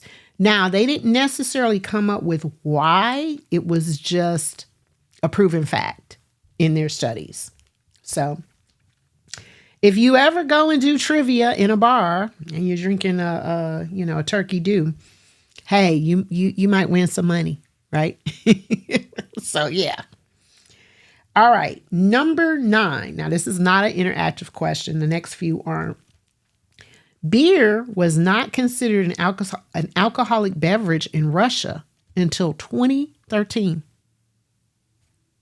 They did not consider it to be alcoholic until 2013. That's fairly recent. So that kind of blew my mind. The strongest beer in the world, listen to this, I did not know this, has a 67.5% alcohol content. 67.5, and it's called Snake Venom. It comes from Scotland. It has a yellow warning label on it because if you just chug a lug that, you're going to have alcohol poisoning and fall out. And it costs $85 per bottle. $85. One bottle of beer, the strongest beer in the world, 67.5. And it's by a company called Brewmaster. And they make other really, really strong beers. I've heard of them before, but I did not know about the content on Snake Venom. And I did not know it costs $85 per bottle. So yeah, 67.5% alcohol by volume. That's huge for one bottle of beer. Because the average beer, like most beer, even high alcohol content beers, maybe like 13, 14%. Most of them are lower at like somewhere between 8 and 10. 67.5. I can't even imagine it. I really can't. I wouldn't try it. And like I said, the warning label is basically to let people know, like, if you drink this and you fall out or you messed up and you got to go to the hospital, it ain't on us. And I don't blame them for having that label. Okay, number 11. In professional shooting, alcohol is considered a performance-enhancing drug because it slows your heart rate and relaxes you enough to give you an edge. Now, this is one fact that I knew. I knew this because I actually had heard this before or read it before or something. And it has to do with the quantity because, of course, we know if you drink too much alcohol, you're going to be impaired. Your reflexes and things will be impaired. So it's like that, hitting that perfect sweet spot where you're relaxed, the heart rate is slowed down, and you can shoot. You got the steady hand. It gives you the edge. So I thought that was interesting. Okay, so Lakita said commercially sold moonshine is 60% or less. A lot of them are less than that, Lakita. But just think about a beer, again, because most people are drinking a beer. They're thinking it's somewhere, the ABV on it is somewhere around 10, 11, maybe 13%. So if you're drinking a beer and it's 67.5, you're not expecting that. So that's why I guess it gets people. And then people are not just drinking a whole bottle of moonshine usually. So Cruz said, drink and die. So yeah. Okay. So 12, and we're going to get ready for a poll on number 13. So Cruz in London, please get ready for that. But number 12, this was interesting. I did not know this. It says that in the late 19th century, millions of American children learned in school that just one taste of alcohol could lead to blindness, madness, or spontaneous combustion. That's what they were teaching the kids in school to veer them away from drinking alcohol. The spontaneous combustion was really kind of what got me. But blindness, madness, or spontaneous combustion. And there's lots of stuff out there about spontaneous combustion. Is it real or not? Because there are some people that totally believe in it and say it can happen to a human being. And then there are a lot of scientists and other people that say it's not real, that there's no such thing. So you said, were they near open flame? I don't know. I mean, I guess they were just trying to caution the kids, like, don't do it. And I mean, this is pretty extreme. I think if I read this as a child, I would not want to go blind or mad or spontaneously combust. Yes. Yes. Blue Majesty said it. It's like if you play with yourself too much, you'll go blind. Yeah, I guess it's the same thing because they want to deter people from that behavior. Yeah, Lakita said it's scared straight. Scared straight. So the next one is a poll question. So let's get that ready. And this has to do with one of my favorite people in terms of psychology, which is Freud. And Freud, because Freud had a lot of really interesting ideas and concepts about psychology. And of course, a lot of the psychology that's in play today that's used comes from Freud, also comes from Jung. But Freud was very controversial as the years passed because Freud came up with a lot of good stuff, but then he came up with some really wild stuff as well. And this is one of the more wild concepts, I guess, that he had. So this is really interesting when I read that. But let's get that up. Let's get the poll up on that. But I am more a proponent of Jung.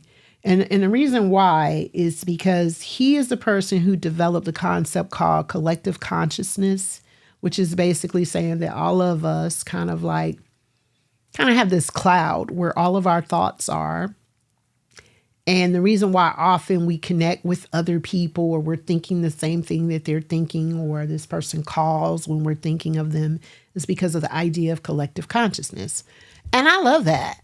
I love that. Thank you for spelling his name for me because I know I'm saying Jung because that's the way you pronounce it, but it's Jung. I more so go with his concepts as opposed to Freud, but Freud, he has some good stuff. And as I say, he's the father of modern psychology, or so they say. So, yeah. So it's really, really interesting. So are we doing a poll on this one? We getting it there? And this is I have two parts of information here. So there it is. Okay, so Freud recommended cocaine as a med for some illnesses.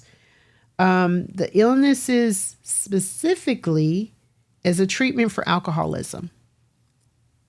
When we say illnesses, he recommended cocaine as a remedy to treat alcoholism. Do you all think that's true or false? And believe it or not, the co-founder of AA believed that LSD could be used to cure alcoholism. And he said that it cured his depression. So, yes. So the full question is, Freud recommended cocaine as a treatment for alcoholism. Do you all think this is true or false? So it looks like true is coming out on top. Okay. Thank you, London. This was interesting to me. This was a very interesting find, and especially about the co-founder of AA. So I'm kind of okay, we have drugs and alcoholism kind of hand in hand. London said he was high as a kite. He probably was, because from what I understand, Freud was a drug user. Okay. Okay. Oh, yes. You know what, Lakita? It's just interesting that you said that because I have a friend that actually did that. So very, very, Very interesting that you put that in there. Okay, so y'all voting.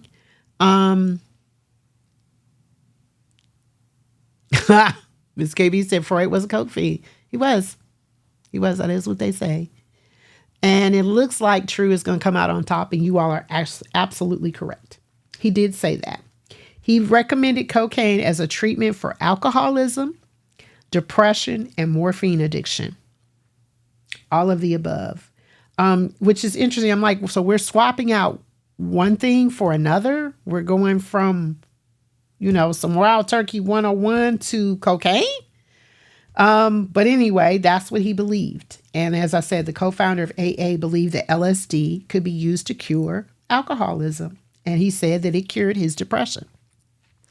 So yeah, among other things, right? All right. So number 14. During Prohibition, the U.S. Congress had their own bootlegger. And remember, bootleggers run the liquor. Moonshiners make it, but bootleggers run the liquor. So that the congressmen and senators could still drink. Now, that's not really a surprise to me. I didn't know this, but that's not a surprise. Okay, so CODA said having a medical background today, they still use a form of cocaine as a numbing agent in medical procedures. I have heard that before. Thank you for verifying that, but I have heard that before. And I mean, the thing is, I feel like everything kind of has its place or proper usage, but of course we know when something's in excess, that's the issue. That's when it gets to be a problem, right? But this thing about the U.S. Congressman, that doesn't surprise me not one bit, because they still had to get their drink on, right? Number 15, people drink more alcohol when it is a straight-sided glass as opposed to a curved glass. And when they say a curved glass, they mean like a wine goblet. That would be considered a curved glass. Even though this glass is circular, they call this like a straight-sided glass. I don't know why, but when I looked at the photos, that's what they had. Because I'm thinking square glass, like a square glass, but they're talking about this. So a rocks glass or a Collins glass, a low ball, that's what they would call this type of glass. But they're saying when it's a curved glass, like a wine glass, people have a tendency to drink more alcohol from this than they do the curved glass. And I'm always thinking people drink more wine, I thought. Like, it seems like people like throw wine back. I don't know, but maybe they sip wine. I don't know. Yeah.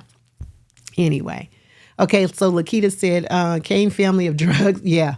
Novocaine, lidocaine, cocaine. Right? And all of those, of course, we know Novocaine when you get dental work done. Lidocaine as well for pain relief. So that makes sense. Yeah. Okay. Again, this kind of tripped me out because I was like, people are doing studies on how we drink more out of one type of glass than another. They do studies on everything. So number 16, this should be no surprise to anyone in this room. Alcohol consumed with food is absorbed more slowly because it spends more time in your stomach. That's the reason why you should eat before you go out drinking. Alcohol consumed with food is absorbed more slowly because it spends more time in the stomach. And, people make jokes about bread, like Wonder Bread, but bread will absorb that alcohol. So, yeah. So, 17. This one was a surprise to me. I had never heard this, and I am a coffee drinker. Coffee has been found to release enzymes that reverse liver damage caused by alcohol. Didn't know that. I did not know that. Had never heard that before. But I am, like I said, a 1 cup a day coffee drinker. So I'm like, okay, maybe I'm doing things to offset balance for my liver, right? 18. Jose Cuervo is still produced on land granted to the family by the King of Spain in 1758. 1758. They are the oldest family-run business, and they were the first ever to receive a license to produce tequila.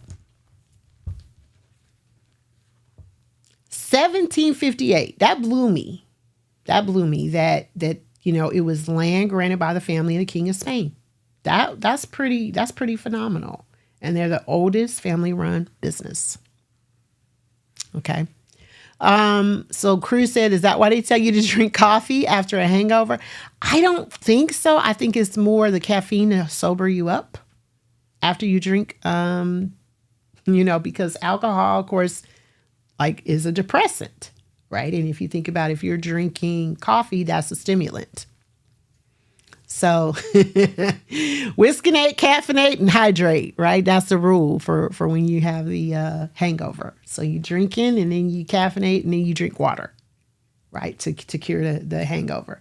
A lot of people swear by the whole, hair of the dog that bit you, which basically means, you drink and then you get up and have another drink. I've tried it before and I say no to that. But then I think it's important to know your limits. Like how much can you drink before you get to that point? And because I have control issues, I'm not going there. I'm not doing it. I know when to stop. And if I don't, I'm definitely going to drink water. All right. Number 19. And the next question, number 20, we are getting ready for a poll question. Okay. So I'm doing number 19. So mods, get ready for number 20. 19, spraying your clothes with vodka can make them smell better because it kills odor-causing bacteria on the spot. The fashion expert in Superdry said that all you need to do is spray a bit of vodka on your garments to keep them smelling fresh. Vodka. And you're not going to smell like vodka because the material is going to absorb it. And then it says for delicate items, some professionals in the costume industry, this is like a Hollywood cheat code, go as far as recommending a gentle spritz of vodka to eliminate odor and preserve the fabric's integrity. So one of the things that I read, and I kind of went down the rabbit hole on, because I wanted to know why vodka, like why was that? But what it talked a lot about was how we as Americans in particular, but generally as folks, we wash our clothes too much because we're breaking down fibers, but we wash our clothes constantly, like after every wear. And it was saying basically it wasn't necessary for us to do that. So it talked about spritzing the clothes and keeping them fresh because that's usually what you're really trying to do. A lot of times our clothes aren't dirty in terms of having stains on them, but you've worn them on your body. So you feel like I need to wash them. Right? Because they may have odor in them or whatever it is. And I thought that was really interesting. So I admit I sort of went down the whole laundry rabbit hole on that. But yes, vodka. So you can use it. And vodka has a lot of uses, just alcohol, period. Like you can use it in a pinch for antiseptic. So if you, stranded on a desert island or out camping, not at the Red Roof Inn, and you need something for a cut or something like that, you can use it because it has antiseptic properties. So that was interesting about spritzing the clothes. So we are getting ready for another interactive question. And let's get that up in the poll where I'm asking you all another alcohol question. Miss KB said almost as many uses as cocaine. Yep. Almost as many. Somebody might say, always keep a bottle on you. Okay. And you could put, like vodka in a little spritz bottle. Who would know that it was vodka? They would just think it was, some water and it's like odorless or whatever. So yeah. So we got the poll up. And what we are asking here is alcohol is one of the very best stain removers, which I talked about, right? So, what is the best stain remover for? A, blood, B, grass stains, C, grease, or D, ink? Can you all see the poll? I see poll up. Okay. It's there though, right? It's one of the best stain removers for blood, grass stains, grease, or ink. Which one? Okay, so the poll ended. You all said it was blood. Guess what? Y'all are wrong. It's ink. It's ink. It is one of the best stain removers for ink. So if you get some ink, if you got your pen, and you don't have your pocket protector on, your pen just bursts. I'm like, who wears a pocket protector? Get some alcohol and it'll help you get that ink out. Have some vodka on hand or some whiskey. It didn't say what type of alcohol, just said alcohol. So yeah. So something good to know. Something really good to know. Okay, 21. 21. Now, Locke, you're going to appreciate this one. Milkshakes were originally alcoholic. Who knew? In the 1800s, the word milkshake referred to a type of eggnog made with whiskey. However, by the 1900s, it had evolved into a tasty, family-friendly drink, and the syrup replaced the alcohol, and ice cream and milk were added. And I say that because I know that Locke is a fan of milkshakes. So am I, but he's a big fan of milkshakes. So they were originally alcoholic, though. That's how they were created. 22. And we have a poll question on number 23, so mods, get ready for that. This one fascinated me because I had never heard this, and y'all know when I read it, the way my mind works. Get ready to turn off the lights on me. Fruit flies drink alcohol when they are sexually frustrated. Offer a male fruit fly a choice between food soaked in alcohol and non-alcoholic equivalent, and it's non-alcoholic equivalent. His decision will depend on whether he recently made it and was rejected by the female or not. So flies have been known to give the cold shoulder to, something else. They'll go for the booze if they've been rejected. So they're sexually frustrated. They mad that the woman wouldn't give them none. The girl fly wouldn't give them none. And they're like, I'm going to go over here and drink. And again, somebody did a study on this. Fruit flies now. Yeah, if they offer the male fruit fly, like he was trying to get with, the girl, and she was like, no.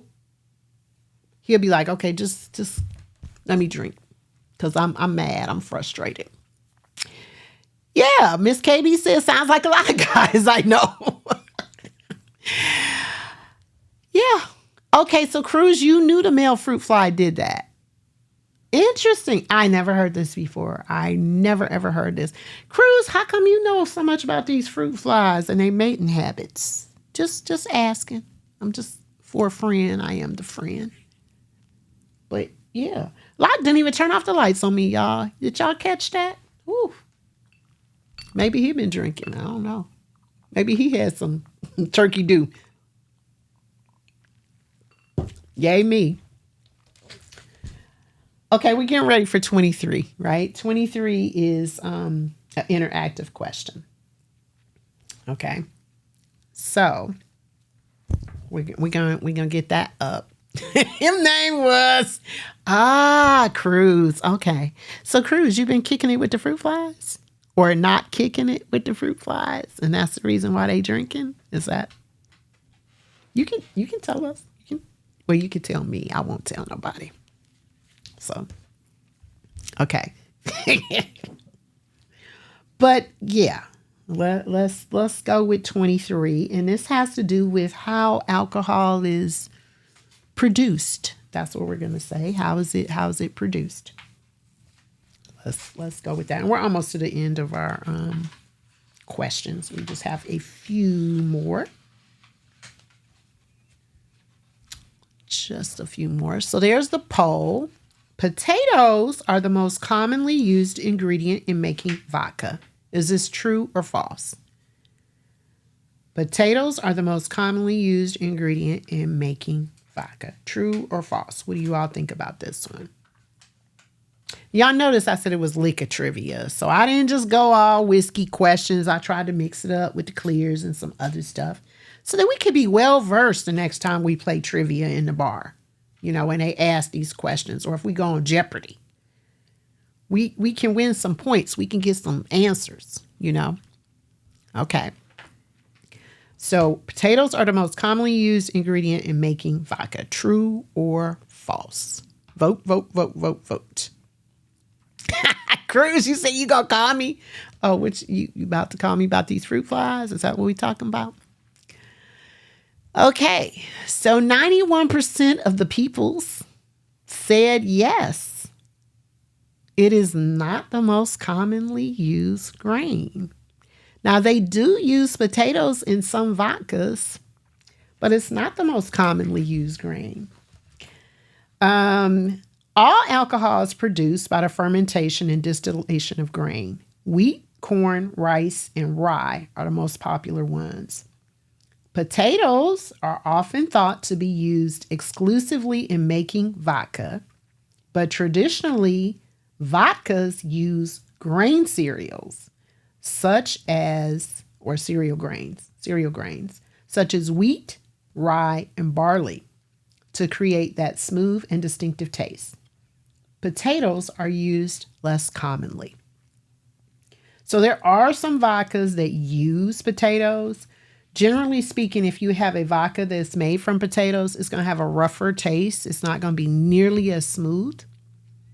So again, if you go to trivia, this is something that you can get folks on, because everybody's going to say, yeah, it's potatoes. It's potatoes, but it's not. 24. And like I said, we just got 24, and then we're going to get ready for another interactive question. So get ready, mods. Mead is the bee's knees. If you've never heard of what mead is an alcoholic beverage created by fermenting honey and water. It is one of the oldest known alcohols. It was first made over 8,000 years ago on the island of Crete. So that means it predates the creation of wine. And a lot of people feel like wine is the first creation of an alcoholic beverage. And then it says the Greek word for drunk can be translated to honey intoxicated. But I don't know the Greek word for drunk. So somebody Google that, or ask Alexa or Google or somebody, because I don't know what it is. But mead is honey and water. And last year I went to a bourbon festival that actually Locke told me about. And they had someone there that made mead. So you could, and I got like a can of it and tasted it. I didn't really care for it, but I did taste it. So mead. All right. So we just got a couple of more. So let's get ready. The next question, which is question number 25. So mods, if we can get that up, is about prohibition. So you all know that the United States of America went through a period of time where alcohol was banned, which gave rise, of course, to bootleggers and gangsters and, you know, making a bunch of money off of bootlegging and all of that good stuff. And luckily they lifted that. It lasted for a period of time and then they changed their mind. But it had to do with, of course, these individuals who decided, you know, all of this drinking and, you know, this horrible, incorrigible behavior that people were participating in was a result of alcohol. So they said, we need to ban alcohol. And for a period of time in the United States, it was banned. And that was called prohibition. Okay, so Lakita said in Greek mythology, do you say it? Is it Met? Met? Okay. This is the spirit and personification of drunkenness. Okay, thank you. Thank you, Lakita, for looking that up too. Hey, D-Man, how you doing? Okay, so our poll is up. Prohibition began in the United States in what year? A, 1933. B, 1922, C, 1929, or D, none of the above. And don't Google, please, on this one. Just, I should have said that at the beginning when we were doing these, but I trust y'all. But prohibition began in the United States in what year?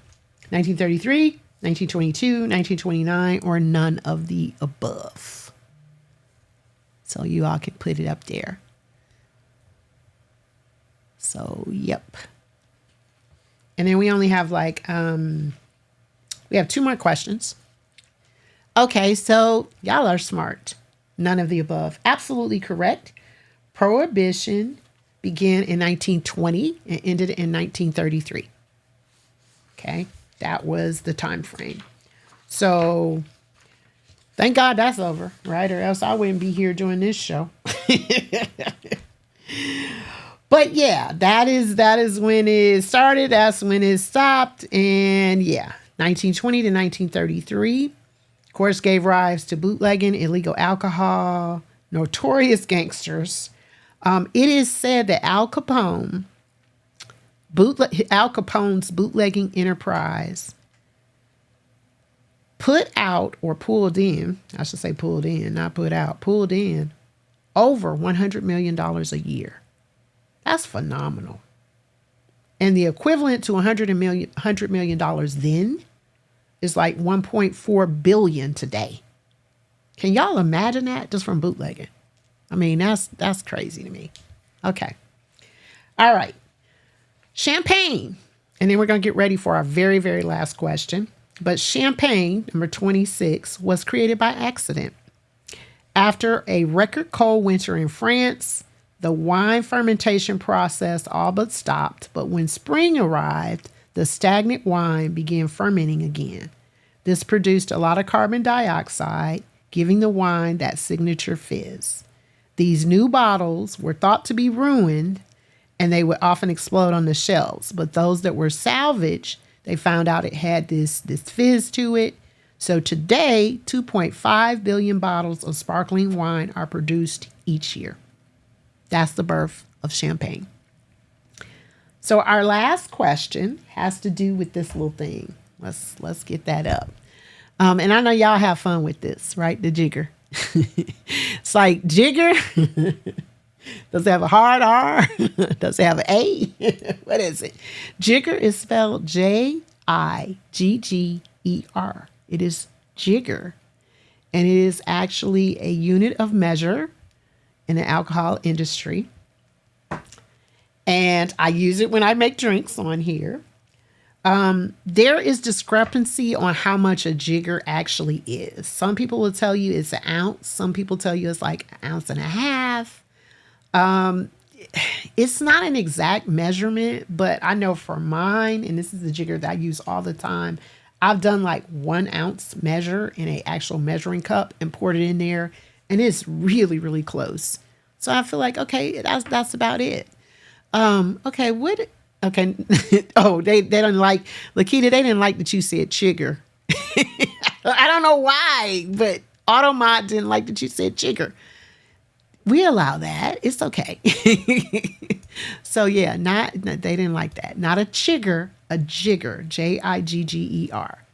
So let's get the last question up and see what you all think about this. Where do you think this bit of cocktail history, as they call it, comes from?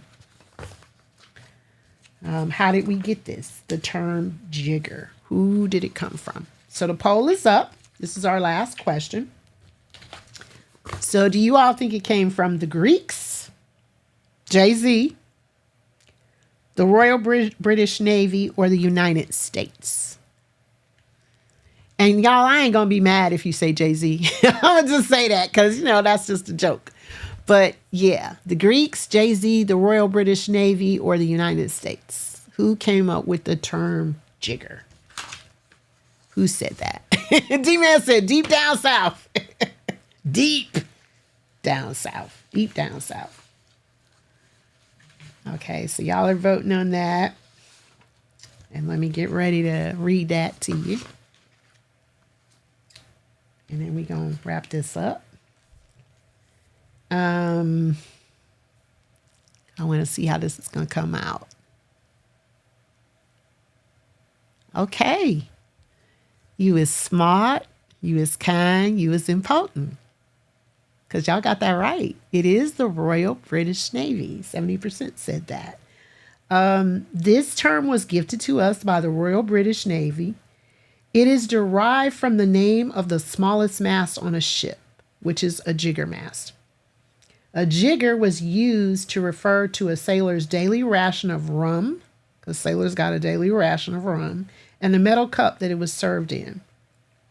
It gained popularity, the term gained popularity in the U.S. in the 19th century when jiggers of whiskey were given to Irish immigrants constructing canals in New York. The hourglass design, because it is shaped like an hourglass, that jiggers are still modeled on today, was patented in 1893 by Cornelius Dungan, who is an inventor from Chicago. So that is where a jigger came from. Yes, we impotent, not impotent, but impotent. He was impotent. I see you, Ed. So yeah, that's some trivia. That's some liquor trivia. So just overall, like, how much of that y'all knew? Because I'm gonna just tell you, in doing this, I learned a lot. There were a lot of things that were really interesting to me. And what I did was I just typed in, like, I went different places, whiskey trivia, liquor trivia, all sorts of things, just to kind of compile this. So this is from the interwebs. And it's just a whole compilation of things that I put together for the trivia portion. But I thought it was really informative too. And as I said, I had this idea for a while to do this. And like I said, I wanted to drink my odds and ends and make this Mountain Dew, this Turkey Dew. And it wasn't bad. On a scale from 1 to 5, like I said, I give it a solid 3. So I want to tell you all, first of all, next week, I will be back next Thursday on the 26th on my community call this week. We have some things coming up. So CBT, Crazy Berrytown's son, Captain Boots, is raising money for his event. It's coming up on Friday the 20th. So if we can drop that in the chat, either London or Cruz, about the event coming up. He's still raising funds. The actual run, the run that he's participating in, is Friday the 20th. And then along with that, we had a derby coming up. This is I Know DJ LV's Cool Dads Rock Derby, which is on Saturday.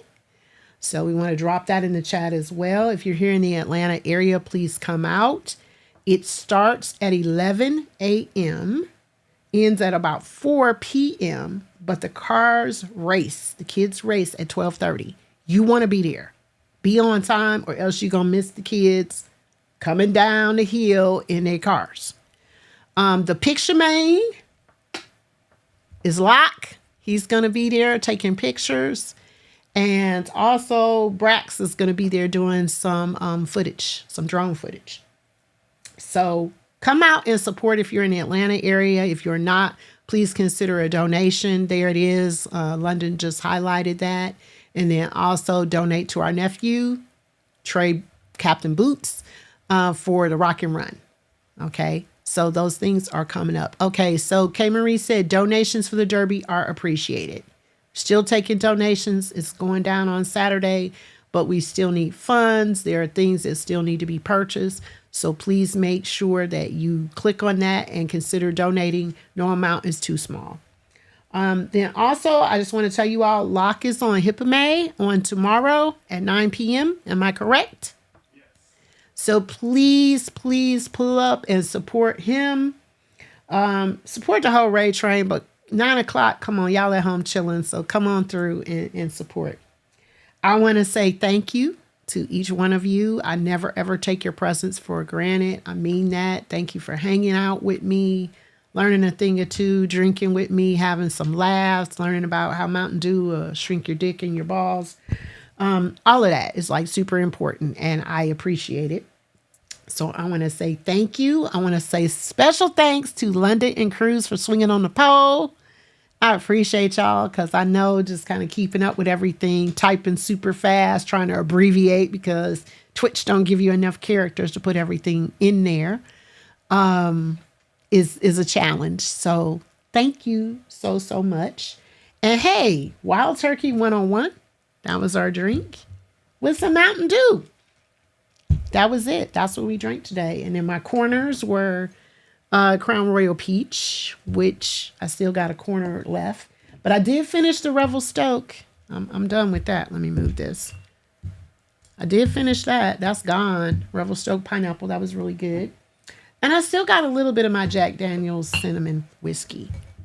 But I'm going to finish up these corners. I'm going to take care of these. So if you got some corners, odds and ends laying around your house, drink them. Take care of that. And then, like I said, if you want something a little different and you like Mountain Dew, do the Turkey Dew. Do that. Okay? So, again, thank you all very, very much. Let's look and see where we can go so we can get out of here. Let's see who's on. Let me look. See what's happening, where we at. Okay, let us please, can we see if, I want to see if this person's on a raid train or not. So can I take a look at Mr. Boot? Is he on something? Reboot. Sorry. I call him Mr. Boot. I don't know what he's doing. Okay. So did they just go over? Yes. Okay. Let's go to Reboot. I love to support our brother Reboot. So we are going to raid into him and see what he's playing. Y'all please support him. He's on the Underground Railroad raid train tonight. So I just want to tell you all again, thank you so very much. Appreciate you. And we are going to head over there and I will see you all next Thursday. So are we going to remind the people of our favorite bourbon and get out of here? Or are we just going on over? We just raiding out. What we doing? Because I don't know what we do. I don't know nothing now. I don't know what's going on. I'm here. I'm just here. So what's happening? Someone help me. Someone tell me. I don't know what's happening. I'm just here drinking my Turkey Dew. So yeah. What y'all doing? I'm drinking.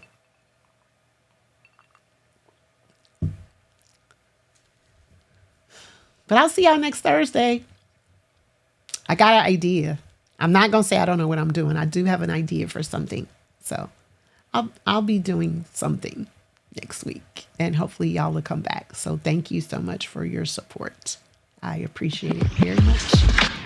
So see y'all.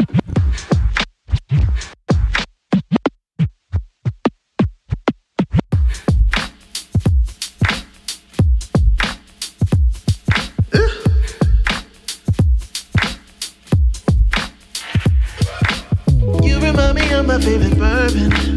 Take a sip of you, baby. I'm swerving from left to right, left to right. You remind me of my favorite bourbon. Take 2 more shots, you know I'm swerving from left to right. All night. Would you call me old-fashioned if I kiss you in the rain in Manhattan? Oh, I can't wait until my lips are on yours. I can't help the way that I'm feeling. The way you look tonight is so appealing. Hold up, I need to pace myself. You're the bullet to my heart, I swear. I swear. Only took one shot. Only took one shot. The only thing I'll promise is I'll give you all I've got. Oh, you remind me of my favorite bourbon. Take a sip of you, baby, I'm swerving from